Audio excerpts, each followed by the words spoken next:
And welcome back, everybody, to another fantastic day of Street Fighter League play. My name is Sankola. I am joined with Vicious. My guy, you were at Gamers 8. You saw the evolution of this game and the meta. Tell me about how you feel about things going down today and how things might be impacted.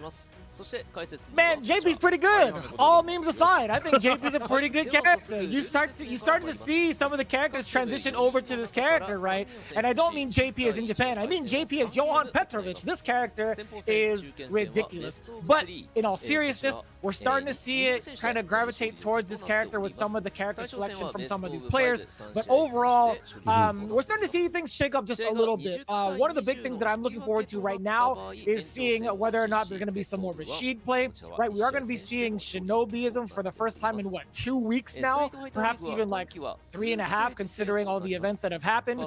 But there's going to be a really interesting shakedown with what's going on for today's matches.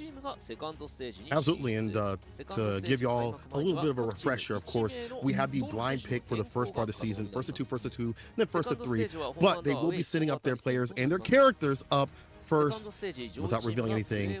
And of course, because we're in the first part of the season, we have 9 teams that start off and then we cut them off. 3 teams, I should say, are cut off for the second part of the season. And speaking of that, the 3 bottom teams are here today. That's Hiroshima Team Itsuka, Nagoya Ojabari-star, and Team Detonation FocusMe. They are at the bottom rung, and they're in danger of getting cut off, and we're getting closer and closer to that cutoff point, closer and closer to the second part of this season.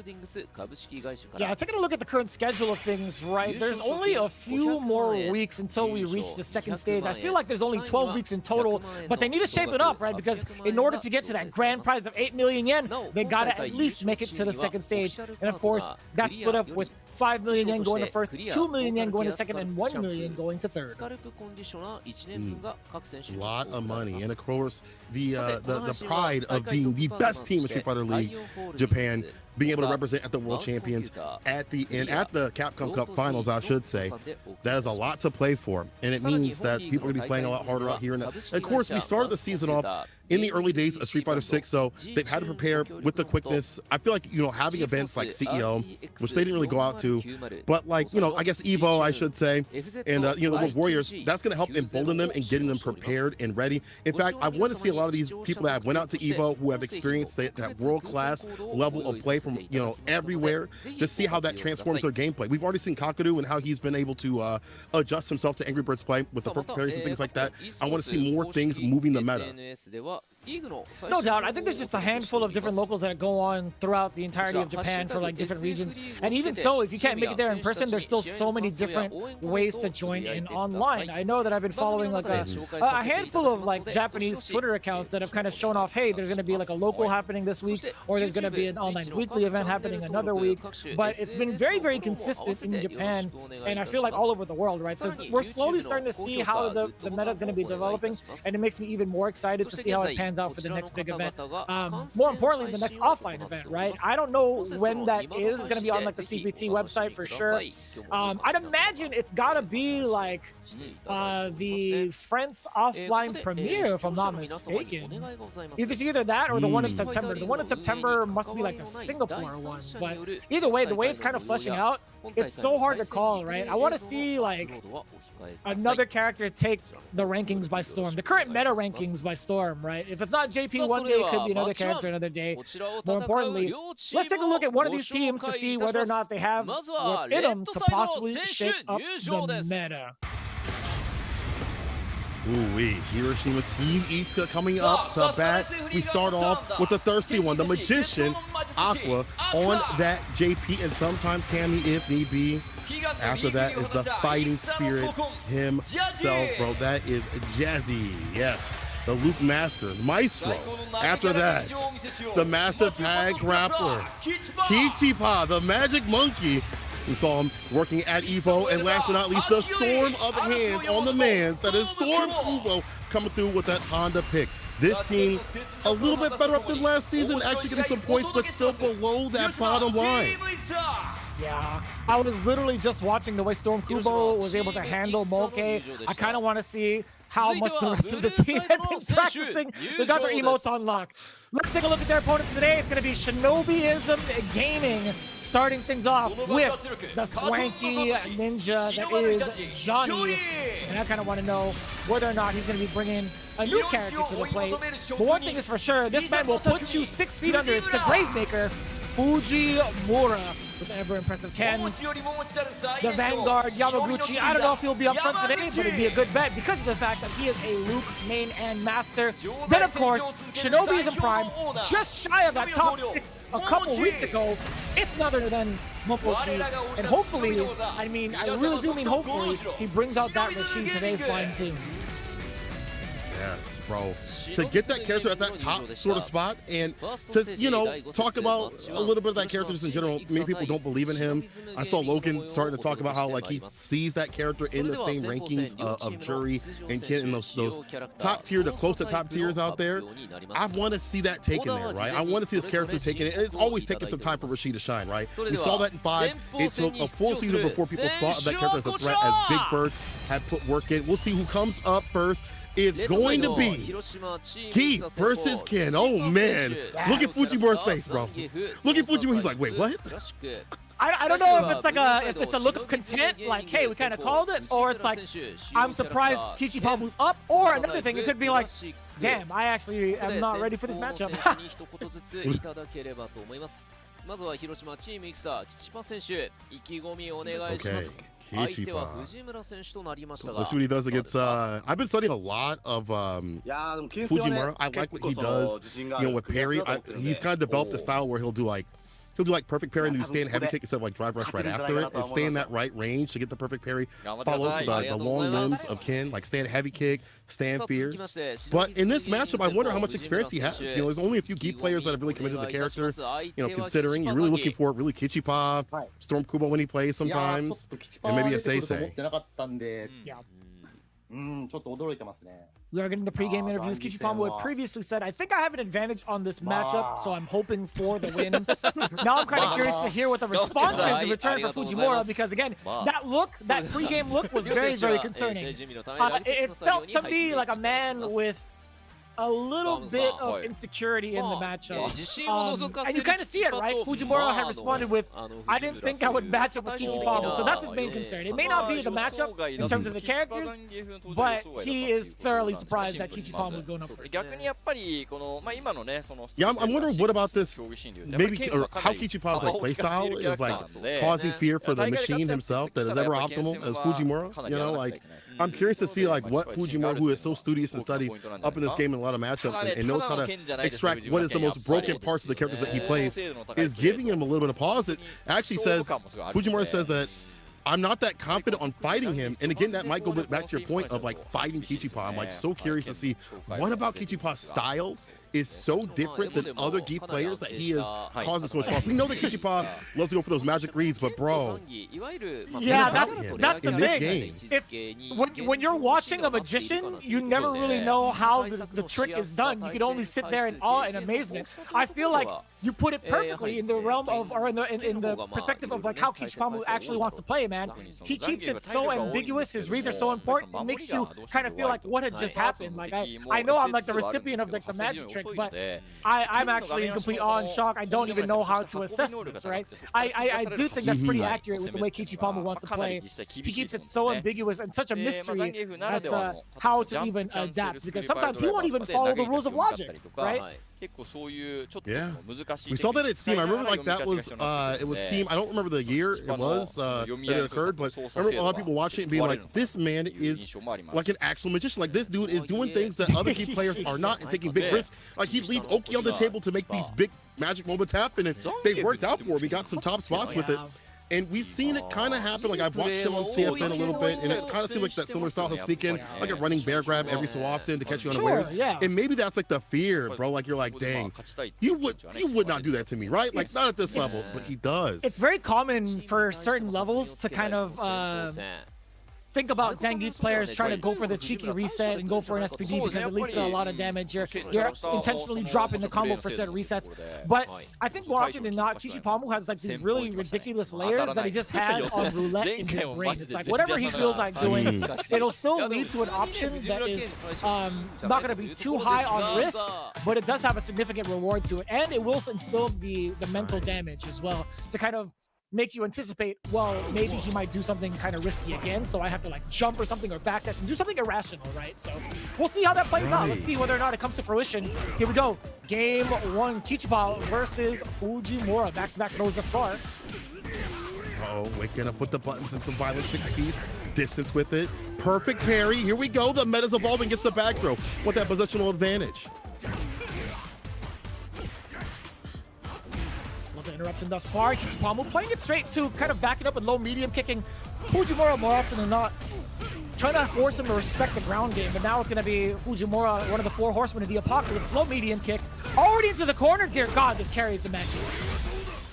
Oh, wakes up with the super, but we parried. We were wary. We knew what was going to happen there.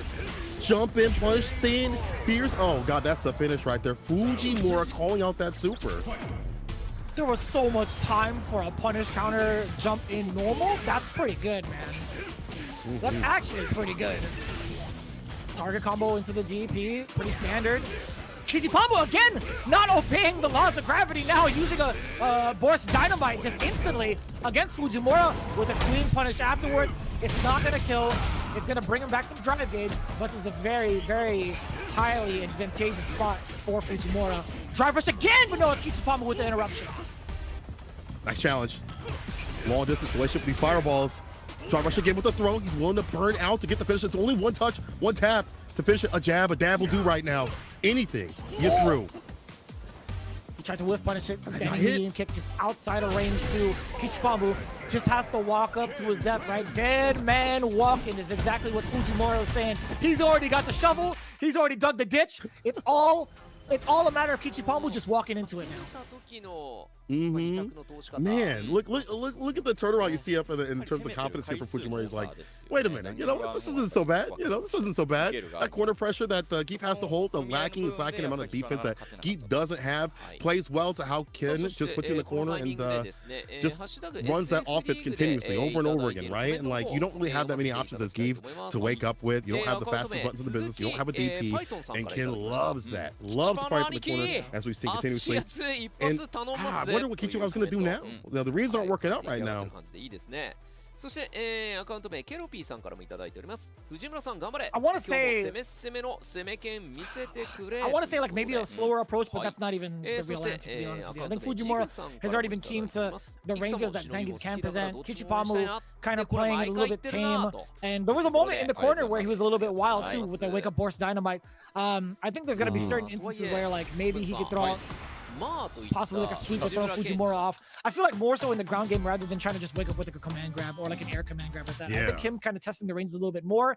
I think testing Fujimura's reactions would be pretty pivotal here. So we'll see, man. This is like the upper echelon too. So I don't think Fujimura would be falling for any sort of spacing trap off of like any lift normal.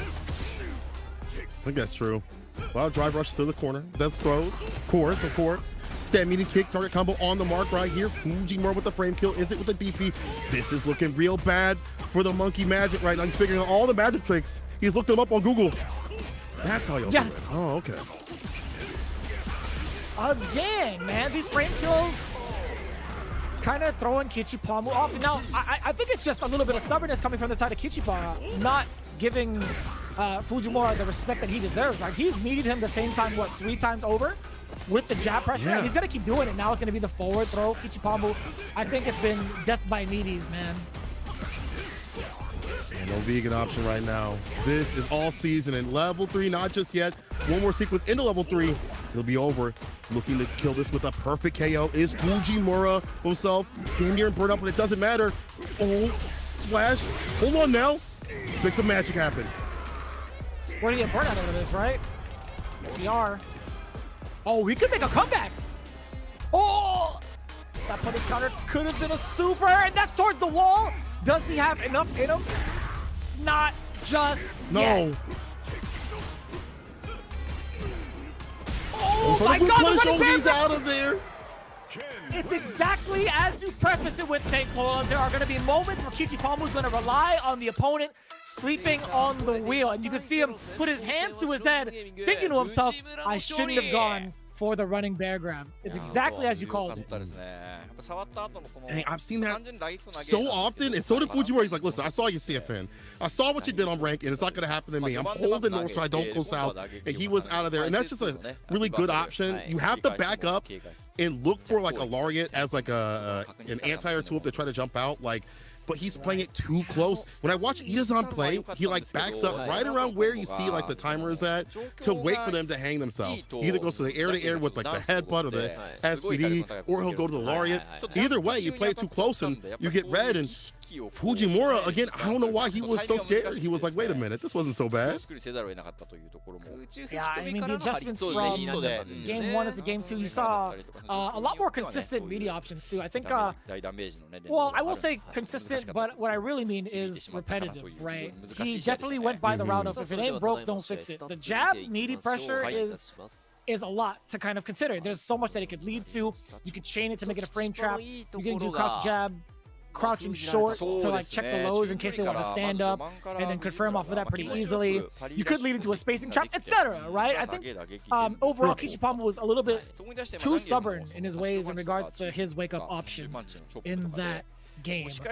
But overall, you can see the stats not as high-end as you would think, except for one stat, and that is the tech throw department, right? 4 out of 13 throws were tech from the side of Kichipamu, which is a huge detail as to how Ken can actually perform in the corner. These throws can be a real problem. Granted, I don't think it's busted. I think it's fair. At the same time, that's a lot to consider. There's definitely some data to consider about that character up in the corner. And, you know, like, I want to go back to what you're talking about, those media situations. Like, you got to vary your approach on defense, whether it be like wake up parry, wake up perfect parry, or something like that. You know, just taking those leads all day led to the end, and that corner carry that Ken is so well known for. Fujimura, the machine, moving on. And taking some points for his team. Shinobism starting off strong. Who's up next? Yeah, man. Yeah, I think Storm Kubo is having a field day with this Honda, according to his CFN. He has been running amok against all of his training partners, considering how he performed just a few days ago as well, taking out one of the big shining stars, right? Moke and his Chun-Li, especially with the way he played over at EVO, that had to be a huge confidence booster. So I'm kind of curious. Yamaguchi also, he's been playing out that loop for quite some time. I think, yeah, the last time we saw him, if I'm not mistaken, taking a look at my notes, the last time we saw Yamaguchi, no, he was rocking the DJ as well. My mistake, yeah. He went 3 straight with DJ against John Takeuchi. That's wild because, like, whenever I see him play, it's usually the Luke, and that's how he signed up with. You know, it's the character he signed up with. But maybe, you know, throughout your path to get better at the game, like you find out the character fits you better. We'll see what happens with Yamaguchi. We saw him in 5 as one of the most defensive Lukes in the business. His back walk block was fantastic. His defensive choices and timings were fantastic too as well. So I like to see that with DJ. You know, a character that maybe has to find the right time to get those anti-airs and charges and things like that, and choose between slides, like heavy kick and things like that, air to airs. But man, Storm Kubo, the way, you know, you already saw it too, how he played against Moke and changed things up with the headbutt timings and stuff like that caught him unawares. Like that switch up in the stylistic difference that he plays with his Honda is next level. So we'll see what Yamaguchi's got for him. Taking a look at Yamaguchi CFN, he's been playing DJ for quite some time, not even just from like a switch up from his initial playstyle with Luke, like out the gate, but he made that quick transition to DJ.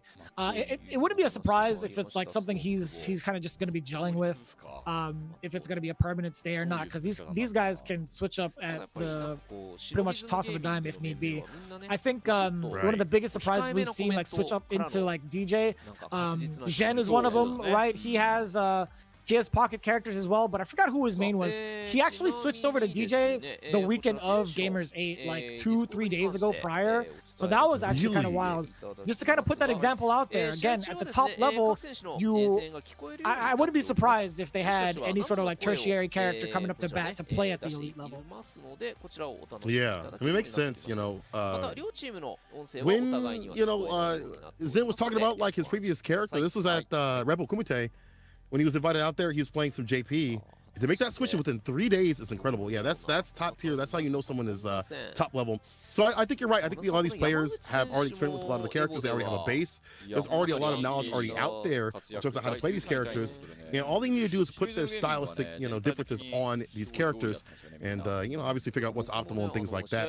I'm curious to see how he's going to operate though against the likes of Storm Kubo, who again has a stylistic difference in his game plan with that Honda, who switches it up with the headbutts, and it's like, okay, it's either gonna be drive rush, medium punch, headbutt. You can't tell the timing with him, and it's such a, sounds like it's such a simple thing, but it leads to so much frustration for the other person. You get knocked down with a few headbutts, you perfect pair of the headbutts, and then you're afraid of the drive rush right after when he switches it up with command grab or medium. There's so many things to worry about. The mental stack rides high and the damage stacks up.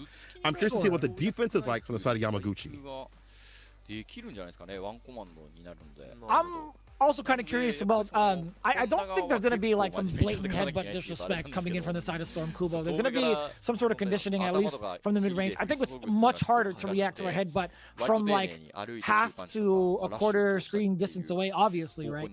And it's not going to leave him too negative. Like, even if he gets the headbutt blocked, he's going to be negative enough to punish if it's close enough, right? But more often than not, the pushback on it is just so... It's man, I don't know another word for it other than belligerent, right? Like the pushback on it's too good.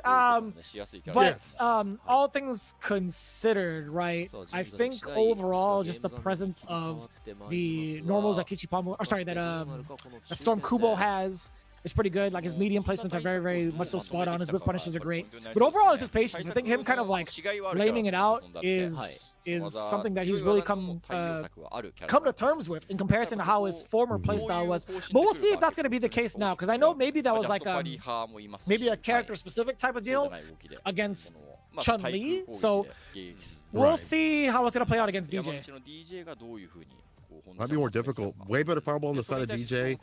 What can DJ do actually against butt slam continuously? Like, is that just a perfect parry sort of thing? And you're just I mean, universally people can perfect parry it, right?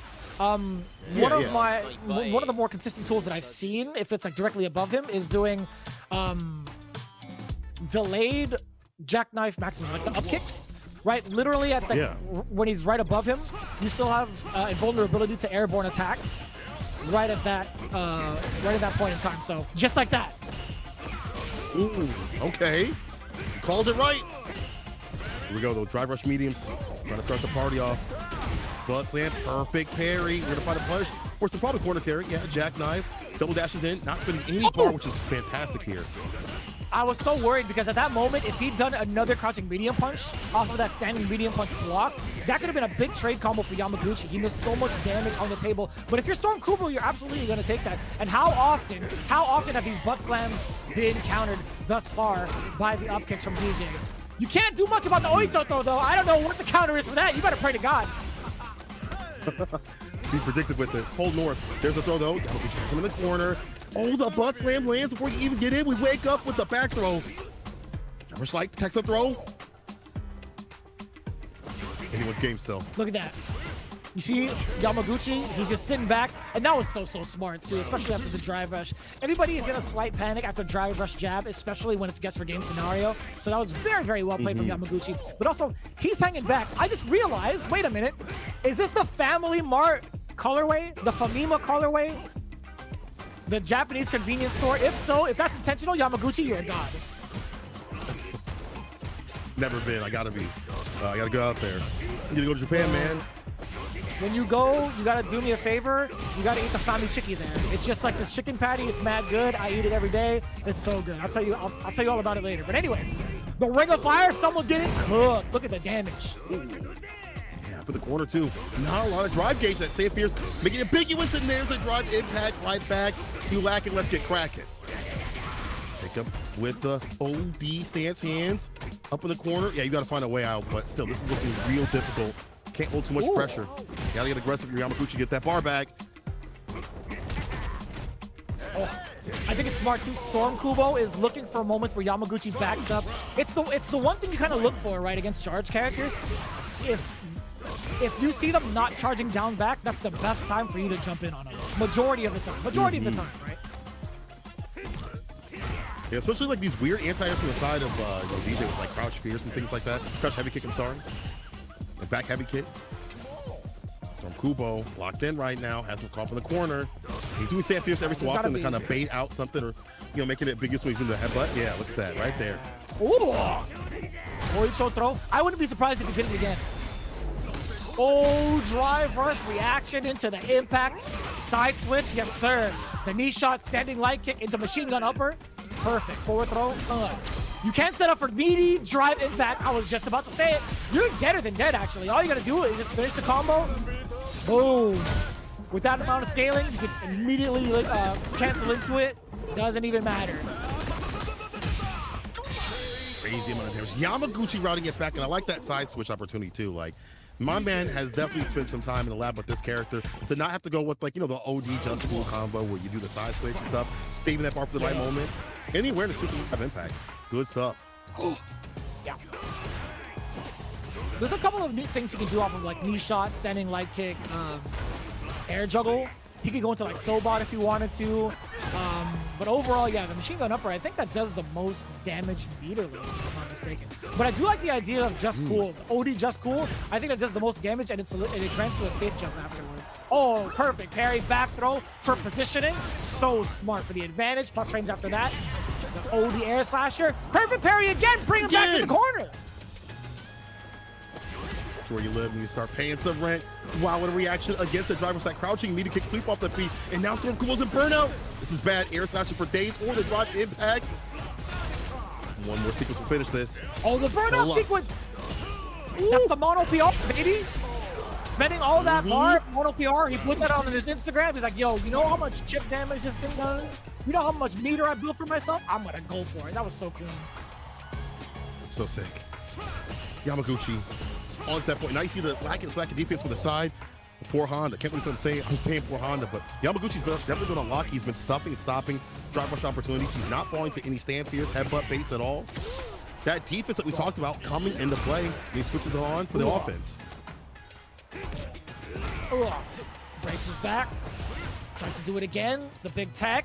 Drive rush forward with the jab, but now it's Yamaguchi trying to test out the waters, especially with low medium kick. But the thing is, Storm Kubo, he's been holding on to this charge. Now he's going to be firing away on offense, back it up just a little bit in case the drive rush comes, and he was ready for it. The anti-air was not there for the knee shot. He tried fierce. It could have been headbutt, but again, Storm Kubo going for the normals. I love the opener here. Praise the sun as well. Get the buff. He's letting Yamaguchi come to him. I like that. Change up that pace. We talked about that. That switch up, he did against Moke. That coming to play. Maybe a little late, but let's see if it works out. Crouch fears, heavily hands for that extension. Yes, had that buff to get that follow-up. Is it, bro? Has to be careful. Oh, boy. Anti-air. Oh, the back throw. You might actually lose here. Up kicks. Plus frames after that. PR. Just for the throw. The back throw, actually. Oh, you had to see it coming, right? You had to see the OD headbutt coming as soon as he flashed green. I was actually kind of wondering, I was curious as to whether or not Yamaguchi was going to spend the bar to actually do the mono PR. So the mono PR is actually the OD air slashers into the loops more often than not. Just the regular air slashers kind of leave you in a spot where it's got a gap, but it's a frame trap. But the OD version actually makes it airtight. It actually makes it a true block string where it's guaranteed chip damage. That's insane. That whip punish. Whip punish? In the reset, the crouching meaty punch, like the reset. Uh-oh. You had to see it coming. You had to see it coming. Back off. Explosiveness here from Storm Kubo every so often. And again, that switch up is leading to these victories. Close, he needs one more sequence after this. One more hit, actually. Oh, would have worked. What a reaction! OD headbutt against the drive rush. That's actually kind of crazy. Like, that's one of the things you have to look for against DJ, right? You always have to look for the green stuff. Slurm is on the screen. You know what to do. You gotta react. You gotta do something. Just like that, we see Storm Cool with the OD headbutt as a reaction. But again, that frustration was starting to come through as he got the lead. He had these burst moments of explosiveness and a lot of damage too as well. And he just reset back in. So you back off. You'd be like, okay, let me get my bar back. Let me, recollect myself. And that turtle style that Honda has had for years, frustrating Yamaguchi.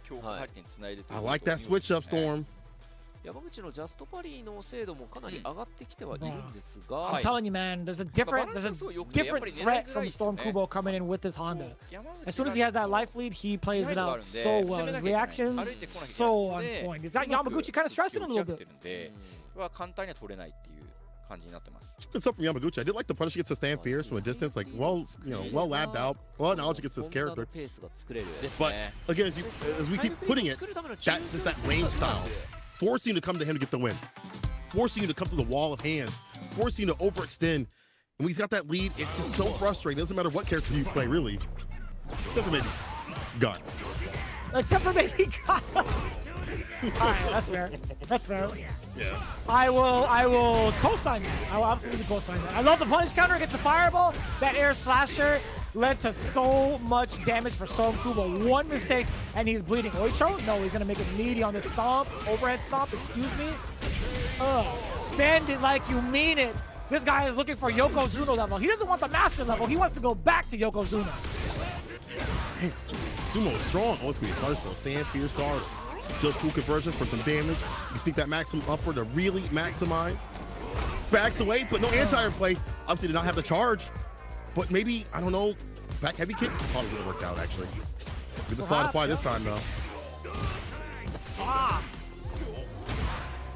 What a backdash in anticipation after the standing medium punch. And that's such a tricky call out, too. That could have been anything. Oh, the Slurm McKenzie. The thing is about the party, it never ends, baby. He'll always be partying. You'll always get the invite. It's up to you to party back, man. Just like that. Ball game final round. Headbutt starts off the party here for Storm Kubo. Oh, did not get the fall back though. Punish counter off the low here. Yamaguchi forced a block, but look at that drive gauge. Yeah, has to aggress. It's kind of curious as to what the ender was from Kubo. Oh boy.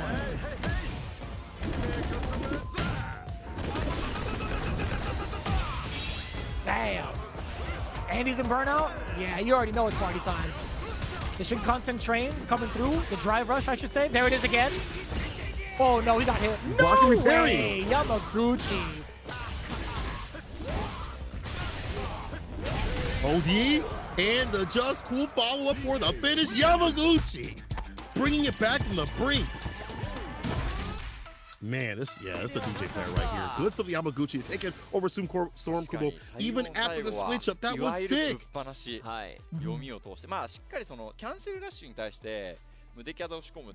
looking at the sumo step palms.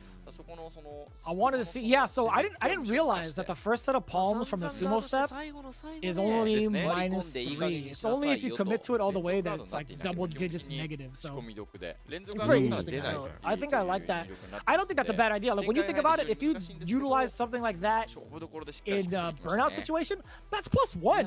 This character's mad good. I really like Honda's frame data, you know. I'm not gonna lie to you. I know people are kind of like writing him off as like, yeah, he's easy to figure out or whatever, but I'm like, man, give it time. I think Honda might be a problem, yo. I don't know. Maybe it's just me. No, I agree. I think this character is actually really good. I think it's one of those characters that, you have the first layer, which is so obvious in terms of like headbutt, butt slam. People hyper focus on those things, but his normals are really good. I've seen like some Ultra David talk about the normals, and we've also seen like the tech from Storm Kubo. However, back to Yamaguchi, how he navigated this matchup and also not stressing when those moments were happening, when you were getting pounded by headbutts and drive rush mediums and things like that, when you're dropping drive rush light punch and the conversions that you'd like to have, to route it back and to have that flip on your own thing from defense to offense was fantastic to see. We saw that previously when he had fought, I think it was actually Stormcooler Itazan at one point in Street Fighter 5. He was like, bro, I just had to go in. He's like, the switch up for me was just me to get aggressive and stop overthinking to get my victory. And that's 20 actually, I should say, on the side of Shinobism Gaming. This is bad for Team Itsuka. They need this anchor match more than anything. So we only have a few characters, few players to kind of rule out as to who would be the anchor. My bet would probably be the JP name, right? But I also have been watching Jazzy pretty closely. I wouldn't be surprised. I'm gonna say Jazzy. Okay, all right. So I'm not gonna lie to you, St. Cola. I promise you, I didn't look at the production notes. I actually had the window minimized. I promise you. I promise you. I bet my hair on it that I didn't even look at it. All right. So Jazzy going with the Luke is very, very smart here. Instead of the JP pick, I think one false spike from playing against Rashid could lead to a very, very big punish counter eagle spike. Spike versus spike, I like Rashid's better, no pun intended. But yeah, man, I do like Jazzy going up against. I'm sorry, that was corny. I do like Jazzy going up to bat with Luke versus Rashid. Okay. Yo, I like it too. I think also Rashid has some good pressure up in the corner when he has to charge up fireball, which you have to hold even more so instead of just sitting on OD amnesia. It's even more that you have to think about. And I think just in general, the pressure that Rashid has, aerial addition, is hard for the likes of JP to stop. He wants to do like crouch fears, and Rashid can get these weird, awkward angles, much like Cammy in some instances, where it's hard to anti-air. So I like the switch up to having the Luke up. But Momochi going with the Rashid. As I say, he practiced with Momochi last year. He had a lot to learn. So he's like, it's time for me to become the master, my guy. All right. I think a lot can be said too in regards to like defensive aspects that Luke has in comparison to JP. Now we all talk about OD amnesia being the end all be all. I know people are kind of memeing about it, but I think Rashid has a pretty decent time against it, being able to establish like meaty tornadoes. That also has like the whirlwind install behind it.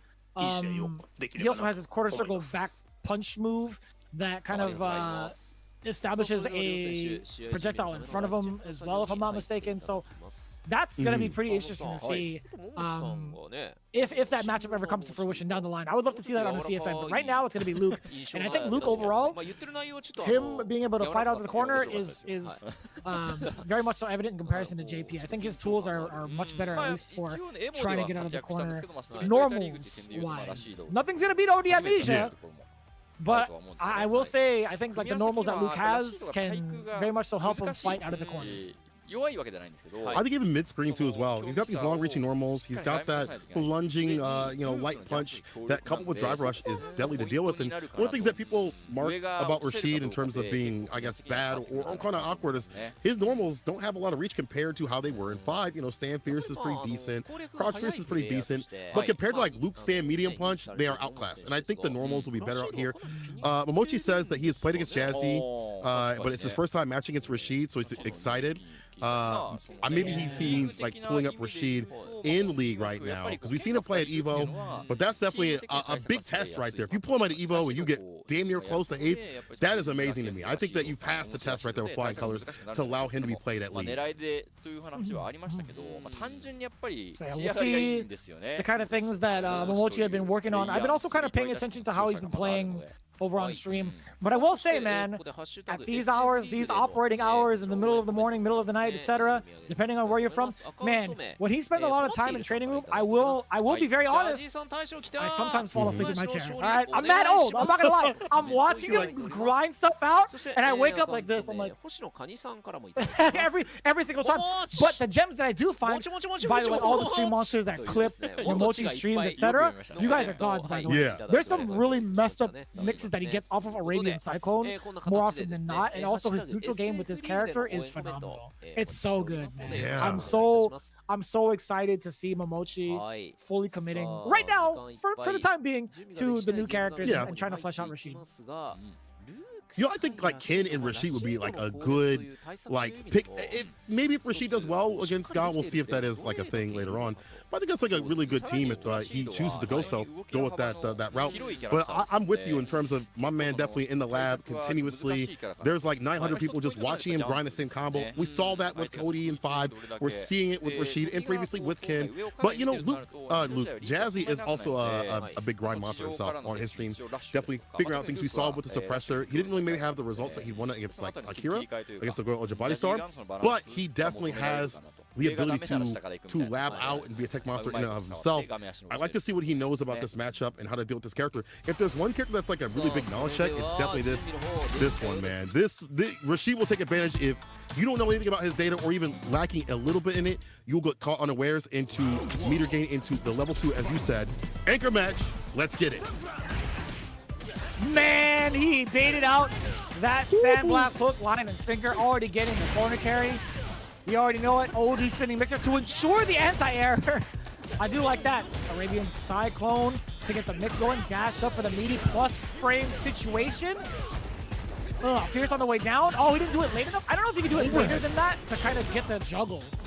Dude, this got to be Yipe certified weird. This is Yipe certified bus ass, if you ask me. Imported for free. $3.99, that's crazy. The follow-up right there, the Windsor OD edition. It's a sample, but it's very filling right now. So you already got 1 on the board. No anti-air. Does find the jump in. One thing she has to think about are those anti-airs. You know, OD, DP, heavy mixer. They got to take a little bit of time to come out. Got to space them out correctly. Yeah, it's a little bit awkward. A lot of people have been kind of labbing that anti-air out, or labbing that special move out as an anti-air, I should say. And it's weird, like during certain moments, it actually is a very interesting anti-air because it'll be like different types or different numbers of active frames going through it. But I love the counter against the SA2 from Jazzy, being able to sniff out the gap and be able to drive reversal out of there. It's a jump back jab, like the overhead, he's already out of there. Wasn't even home. If you were a burnout against Rashid, this is bad. Windsor, no follow-up, didn't know what the drive rush it looked like. Not sure what was going on there. Let's find the rising upper, anti-air, Jazzy sitting on a lot of bar. CA is in play, doesn't even need CA, maybe to seal the deal. He gets his bar back in time. Back in business with a drive gauge. Don't leave any gaps because that Super Rashid kick, it will kill if Momochi lands it. What a cool name, Super Rashid kick. Oh, damn. So that was a really scary moment too. Jazzy could have spent that extra OD bar to finish the rest of the Sandblast to get the chip kill. But I was a little bit worried. Yeah. ODDP once again ESR. And the fact that Momochi's so consistently putting on the pressure, builds up that bar with the quickness. Drive reverse to back him up a bit. But Jazzy's defense has been pretty damn good, using drive reverse quite a bit, but this may not matter. I love that. What's that, ODDP? Just the OD rising upper to get himself out of that plus frame situation, or at least the plus frame media. And I love the DP again from Jazzy. He's been so on point with that answer. I love the perfect parry. Not opting to go for the side switch. Instead, he goes for a little bit of damage because the scale, he dropped the combo, and that's going to be more than dead. It's not even Memphis anymore. It's personal, kid. Dang. Demon Clan once again rearranging that face. Jazzy taking full control of that situation. And there's a lot of time to punish that, not gonna lie. But the fact that Jazzy is awake and aware to do so, next level. Still love the pressure here from Jazzy, and also his defense against ESR. That's been a big opener from what we've seen from the likes of mini Rashid players. And he's not getting mixed up. I love that, staying so.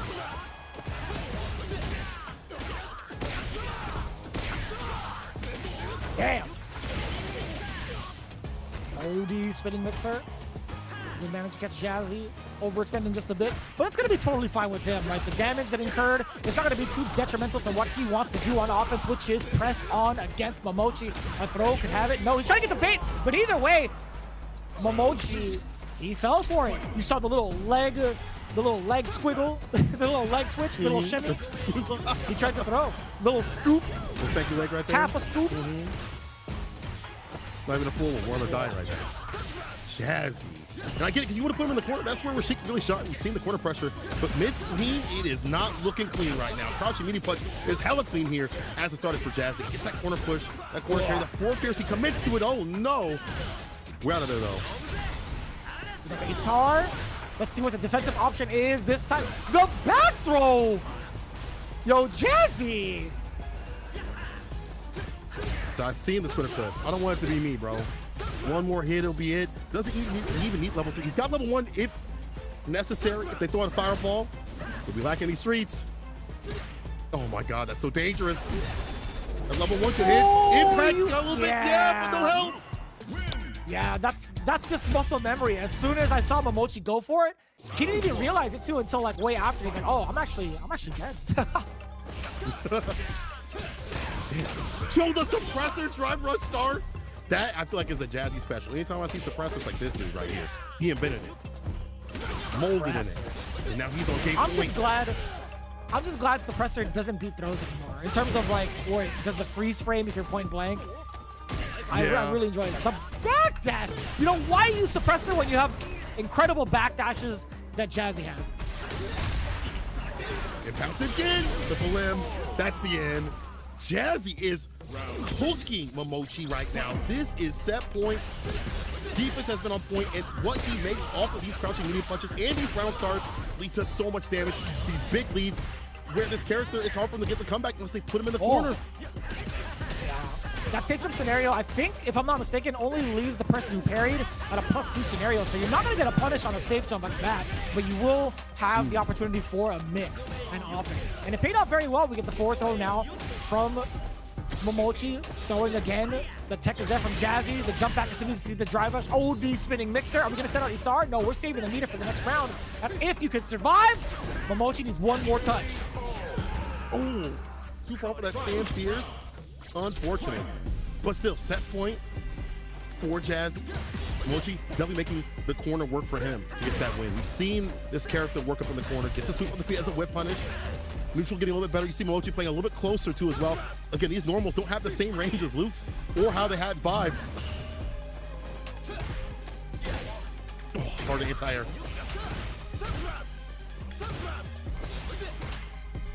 Oh. Jazzy being a little bit eager with that drive rush, trying to check him in the air, but no, he was already off by a couple of centimeters, man, against Momochi, sending out the Isar. But we do have the enhanced whirlwind. No, he was not going to use anything with it. And now it's Jazzy checking out the space. Momochi, he's the one on the back end. The big trade combo for Jazzy. No, perfect. He missed it. He missed a perfect flash opportunity. Careful. A lot of bar backed up. Perfectly spaced anti here from the side of Momochi with the ODDP. Yeah, I feel like he's back up also looking for these jumps and seeing out some of these fireballs every so often. I like that from Momochi. Nice DP. Close to kill territory right here with a decent sequence from the side of Jazzy. Oh, yeah. Oh, yeah. Let me see that level 3. Yes, sirree. Ditto plan. You might need braces, my friend. Not the it is. Oh, my God, the damage. Jazzy. You need the entire head brace, fam. That plus the retainers. You got to take it off in between barbecues. It's a whole hassle, man. You got to clean it up afterwards. You got to talk with this funky lisp. I get it, man. But Jazzy, he's like, you know what? You can handle that dental plan on your own. It is 3 from the side of Hiroshima Team Ixa, at least for the anchor match. In totality, that brings us to what? What, 30, I believe it's what, 30 to, what was it, 20? I can't remember. What was the, I didn't get to see the whole thing. It went by too quickly. It went by too quickly. 2020 right now. 30 to 10, right? I thought it should be 30 to 10 because I thought, let's see. No, I thought I misread it. My mistake, my mistake. It looked like Storm Kubo had 2 of them. That was my bad. It is indeed 20 to 20. We do have ourselves the tiebreaker, the sudden death match. Yes, the first on one, the first to death. Let's see who's gonna go up. I wonder who. I feel like you just send up Jazzy right now. If you team Itsuka, Jazzy's already hot with it. His defense has been fantastic. His optimization has been damn near on point. Why not send out the Luke to do what he has to do? But for the side of Shinobism gaming, for me, I think you send up Fujimura. I like Fujimura's overall game plan against Luke. What I watch from him, I think you send up Fujimura. That's not a bad bet. I think I would go for that as well. All things considered, yeah. I think against that particular game plan, Jazzy had the right idea against Rashid specifically. I think Luke has a pretty good time against it. But to be fair, Rashid is still getting fleshed out. I will just say that. But I think putting up somebody like Fujimura, who's very much so well experienced with the character Ken, I think Ken gives Luke a pretty decent time in terms of difficulty level. Overall, I do like that pick. I think Fujimura would be one to attempt to close out, if anything. But yeah, sending Jazzy in just because he's hot, I think that's also the way to go. Yeah, roll it out. We'll see what they're gonna pull up, but definitely, like, again, watching Fujimura how he plays against Luke just overall, I like his game plan. I've kind of taken a few tidbits from him to try to, you know, equalize that matchup, because like it feels rough with the normals, but the way that he approaches against the fireballs, it makes it feel like you can't throw a fireball against him. So that's something that Jesse has to worry about.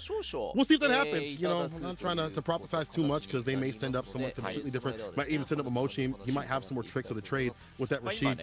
But Jazzy, I feel like he's got to go up. He is so hot right now in terms of how he's playing, his play style. You know, you get emboldened after defeating somebody that you have maybe learned from previously, and maybe didn't have the victory that you wanted previously to as well. He has been grinding so much on his stream. We talked about, you know, Mochi streams being a thing. Jazzy been streaming. There's a time where he streamed for 4 hours. He stopped for an hour. He's like, all right, we're booting up again. I like that hunger. I like that energy from him. Is that going to be the fact, though? Is it actually going to be Momochi stepping up to the plate? What if they put up Johnny? What if they're like, hey, Johnny, you go ahead and get your games in? I know it's not ideal. I'm just kind of spitballing here, just for the sake of getting the entire team warm. I don't think Shinobism Gaming is in a rough spot points-wise in accordance to the current rankings. But overall, I'd imagine if I were a betting man, I would put Fujimura up. It's got to be. It's got to be. I think we got the confirmation right now. Oh, yeah. All right. Yes, Fujimura versus Jazzy. Coming up, we're hitting with the spoilers right now. As predicted, Fujimura heated up too as well. We saw how confident he was as he was fighting Kichipa. We've seen that Ken versus Luke up for that first one, first of death. Ooh, this is going to be nasty. Again, only one game. There's no first of twos, first of threes. It's a single game. Got to make those acclamations, deliberations with the quickness. Yeah. This is going to be entertaining, right? I think Fujimura had spent a lot of time with this character, not even just this iteration of the game, but also with 5. But obviously, the start of his career in 6 with the demo, his loop was looking already very problematic. But I like him switching up to Ken. He's playing to win. This is the cat that is just always trying to pick the cheapest possible option. I still think about how he played as Ibuki very early on in 5. It's just very reminiscent of like how he wants to play his game, right? How he wants to embrace these moments in 6. It's like, you know, I don't want to spend my time lamenting over the losses that I've had because I picked a character that wasn't as strong. I think that's the mentality that Fujimura has, and he's going to be rocking with this Ken for a very, very good reason. We're getting the pre-game interviews, obviously.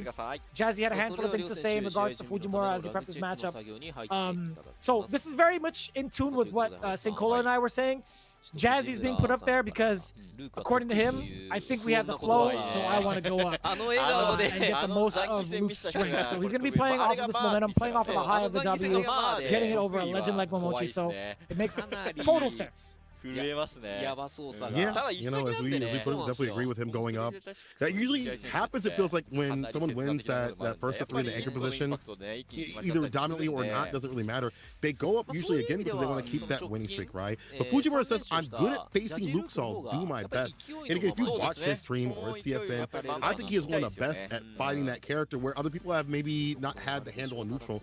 And going back to Fujimura's style, I want to say I agree with you in terms of how he finds what's so good about the character. I feel like he finds what's broken and he molds how his neutral is around those moments. And sometimes it takes him a little bit to get to that point where he's comfortable with the character. But I feel like in 6, it's been so immediate. I don't know if it's just Ken or what it may be, or just his grasp of the game. But it feels like he's gotten the grasp of the neutral and the broken stuff at the same time. With the quickness, he got so close to top 8, lost to Anger that sent him down to losers. And that was an exciting match. But man, like, this dude is a machine for a reason. We'll see if Jazzy's ready to take down another legend. コメントいただいております。ありがとうございます。やっぱね、見てる方 The も駆けてきます Grave からね。 我々も Maker. 本当に Fujimura. お互い What a いい name, 内容を by the 取 way. り合って Grave Maker? 楽しみ Come on, です son. よね。 That's terrifying. さあ、 It's like, who you fighting 何が today? 起きて The も Grave おかしく Maker. Oh, な I'm い good. この I'll 延 just. 長戦。 Oh, of course, see you yeah. next I'm gonna week. go send. I'll send my ass to losers now. Excuse me. I'll go ahead and do you a favor. Don't even bother putting it up on stream, bro. I'm good. Yeah. I'm getting execution. Yes, sir. The reaction against the drive rush. Oh, Shoryuken. The punish counter is there, off with a perfect parry, but no, he was too far away. He tried to do crouch jab into standing medium punch with a target combo. The big mistake from Fujimura. That punish counter was sick. What a starter. Look at the damage, Whoa. Nicola. Did you see that starter? Frames after that. That was sick. Dang. Yo, Jazzy. My man said he knows the strengths of Luke, bro. He said, I know how to maximize this character's damage. Impact, we react. No. We out of there. Level 1 to get that side switch done. Still more bar. So has to be careful with these drive impacts. I just said, gotta be wary. I gotta see what that was. I gotta see what that was. Like heavy knuckle? Jeez. No, that was medium knuckle. Damage, oh. Man, this guy's insane. This guy Jazzy was ready for it. Fujimura was like, I'm good at this matchup. Was like, yeah, but are you good at the Jazzy matchup? Dear God. Oh. Hold up. Bars. Reverse throw. Jazzy again maximizing every opportunity that he gets with his character, and that's dumping out damage in quarter carry. So drive rush lights that Fujimura likes, but there's a cap, and taking a little bit of damage right there is Jazzy. Caught him on the low. Again, look at that bar at the bottom. Rising to level 3.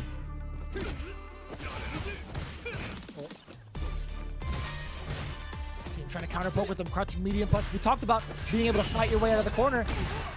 The back throw. No, I thought I was going to go for the back throw for the perfect parry. He wants the damage, but more importantly, he wants the burnout. My mistake. Because it's perfect parried, it's not the damage he was looking for. It was this moment right here. What happens, though, afterwards? We're going to get some of that chip on there. A little bit of chip. Slowly trying to get that dip. I see you. Yeah, just a little bit. Not a lot of dip. Don't want too much dip on your chin. Like get another impact. Oh, it's a wrap. Jazzy. 2-0 after taking down another legend. Took down Momochi, took down Fujimura. He said, I know my strengths. I know you ain't got none. Jazzy gets it done and seals it for Team HIROSHIMA, Team Itsuka. They've been having a rough time for the league. This has got to feel great for them to take down one of the leading teams right now. Man. Sheesh. And in a convincing fashion, too. What is that? Is that 4 wins straight for Jazzy? Is that 4 wins straight?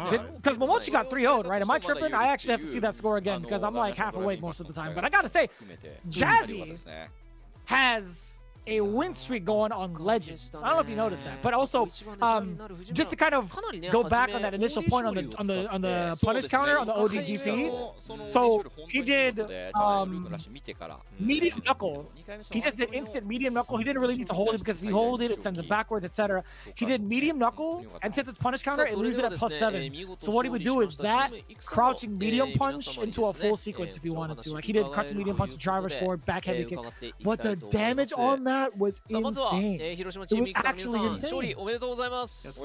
Like, to me, like that's again how you know you're a weak player when you get those perfect knuckle combos. But situationally landing things like that, maybe other people would have hit that off the backboard, but he went for the maximum amount of damage. And again, when you get those perfect knuckle combos, that's less bar that you have to spend compared to other characters in terms of corner carry. You're dumping out a ton of damage either way, and you're putting them in a bad position where you, as Luke, have the lead and make them feel unusual. Man, Jazzy just understands his character from top to bottom, bro. Whether it be from 5 or 6, bro, he's got it. This dude is ridiculous. Make sure you have the eyes open on him. He streams, by the way, chat, and he speaks very perfect English, so you can talk to him and ask him questions about Luke. I definitely do so quite a bit. He's also the suppressor master, so hit him up. I'm trying to see if he's streaming right now. I know that a handful of people kind of like put on their streams at the same time of playing their runs in Street Fighter League. But yeah, and I've seen Jazzy's stream at late hours. We got to show him more support, man. I don't know exactly what the link is, but when we do find it, we'll definitely put it on blast. But I want to see more people watching this cat. This cat is he's one of the Lukes to watch out in Japan. Yeah. And you know, your point about Rashid versus JP actually came to fruition a little bit because Aqua said he wasn't confident about facing Rashid, so he was out today. But you think he got the best out, so like it was definitely the right decision to not have Aqua play just in case the Rashid was placed at any point. That was a very smart pick.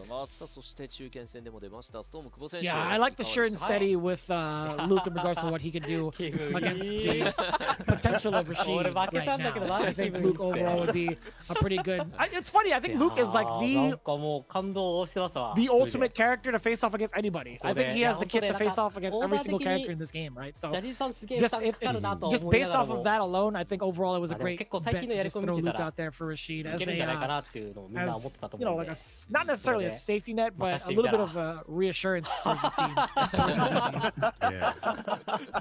Yeah, I don't think Luke loses to many characters, if at all, really. Despite what the downplay you may see on Twitter, he's a really good character. Maybe he's not like openly cheap in terms of mix-ups, but his toolkit is so strong. At least there's so much damage if you're perfect with it. And we saw that right here with Jazzy. Storm Kubo says, I lost my game, but I feel so good. I would assume he feels good about getting some more points on the board. That means they're at what, 45 right now, so they surpassed Nagoya Ojabaisar for the moment. Man, I gotta put down the points. I keep forgetting to put that on my spreadsheet, man.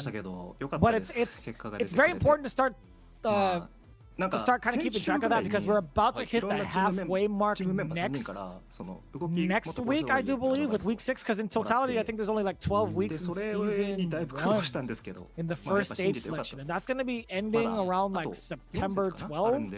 Then there's going to be like a significant break afterwards until like October. So I'm looking forward to it, man, because it's only 6 teams can advance, by the way, and to kind of fill you in on the details of how SFL has been going during the second phase of it, the second part of the season.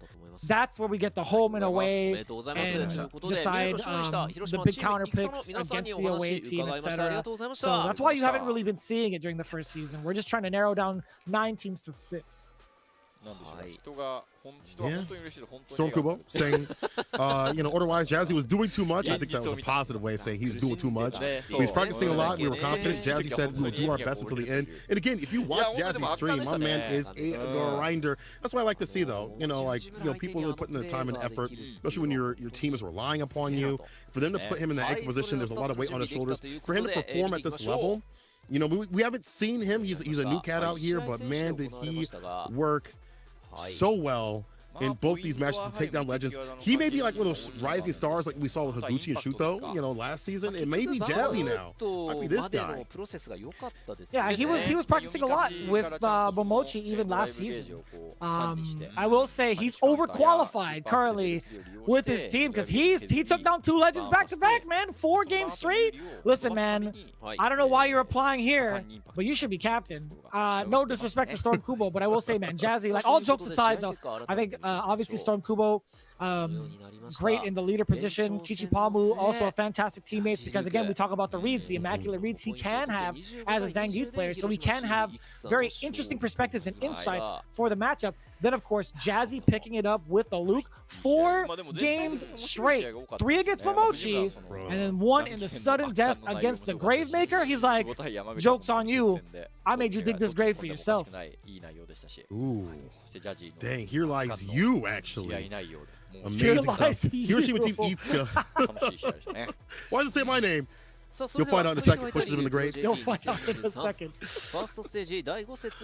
Oh man, Hiroshima Team Itsuka though. Big victory for them. That's why I like to see that switch up. You know, Hiroshima, definitely one of those teams that doesn't always get those victories. In fact, usually the bottom team, but they're walking away with a lot of points in their pocket. They got to be careful because the next team coming up, Nagoya Ojabaisar, gets some more points. It's more that they have to succeed over them, so they've got to be careful.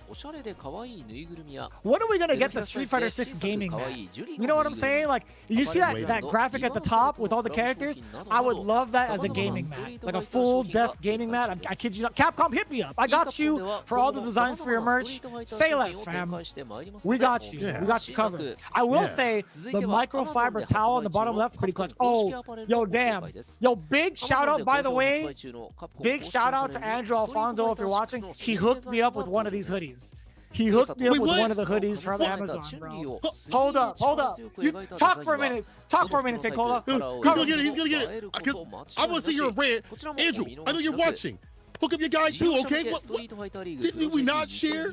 Oh my God, that is godlike. Andrew, come on. Come on, you know I switch my character every 5 days. I'm switching to Akuma too. Come on, hook me up. Hook me up.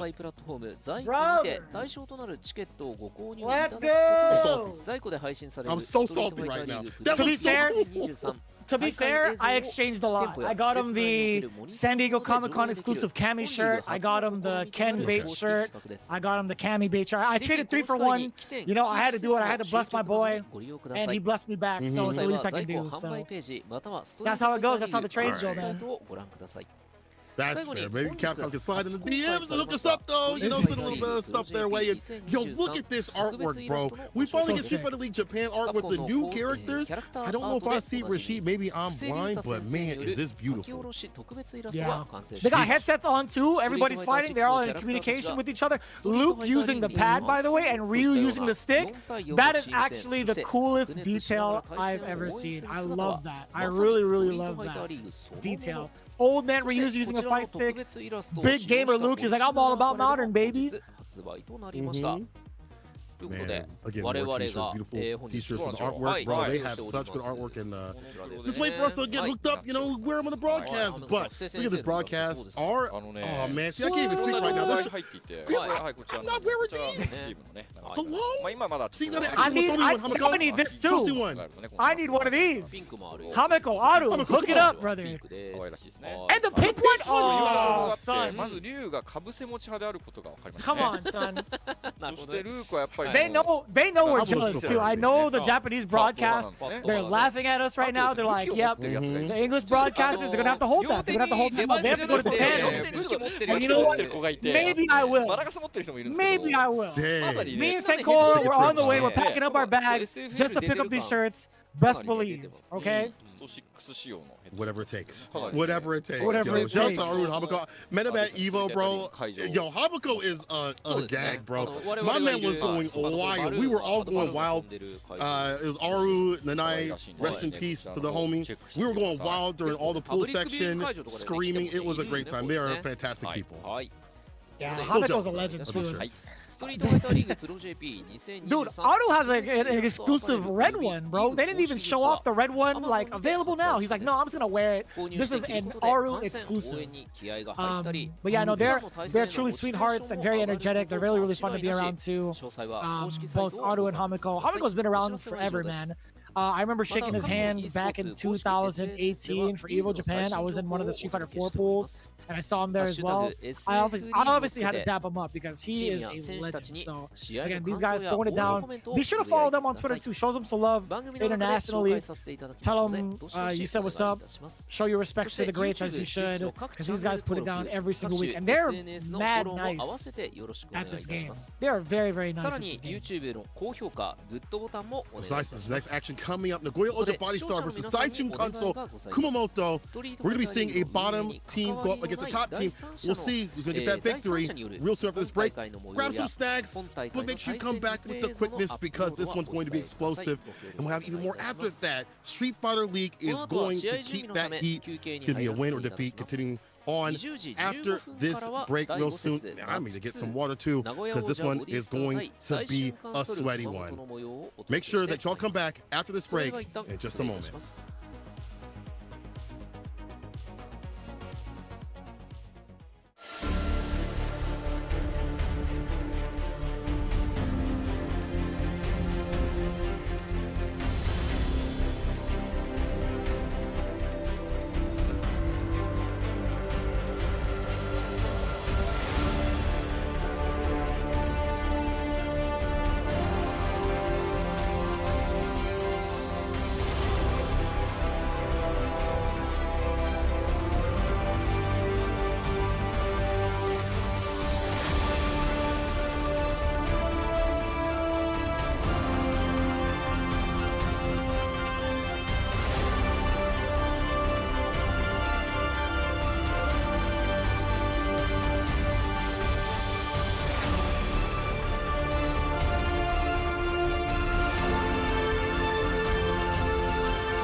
待て。様子がおかしい。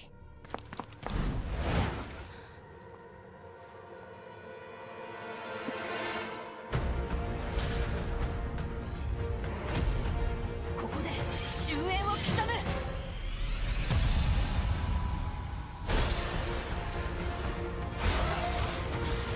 まだ理性が残っているのか。だが今我々にとって真の敵は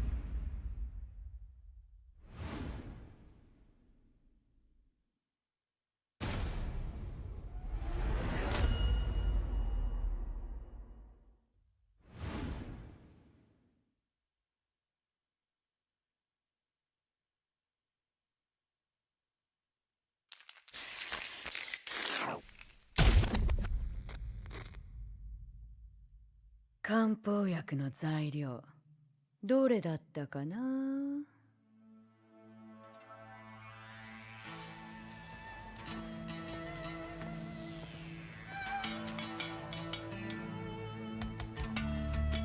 ああ、これですね。多分。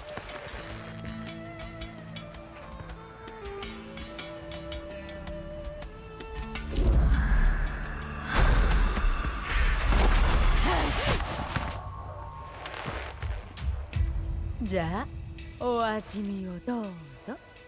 はい、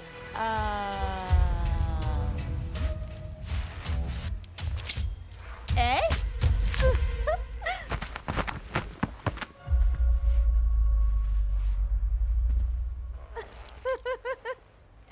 その量で1000人ぐらい死ぬ毒もありますよ。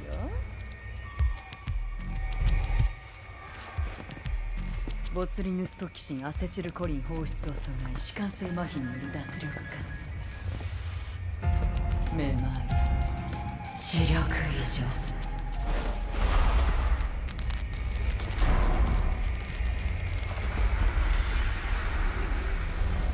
まぶたの垂れ下がり、喉が渇き、声が出ない。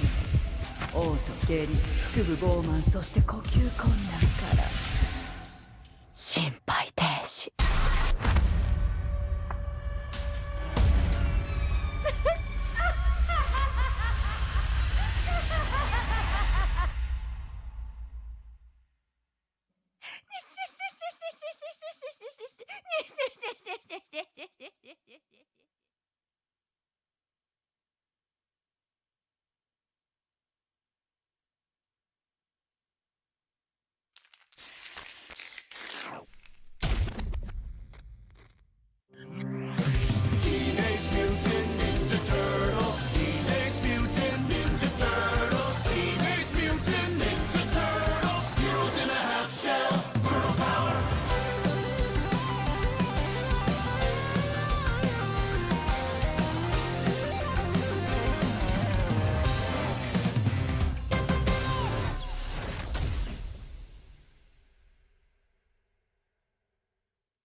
Right back into the second group of team battles. Let's get right into it again. It's Nagoya Oja Body Star facing off against Saishunkan Kumamoto.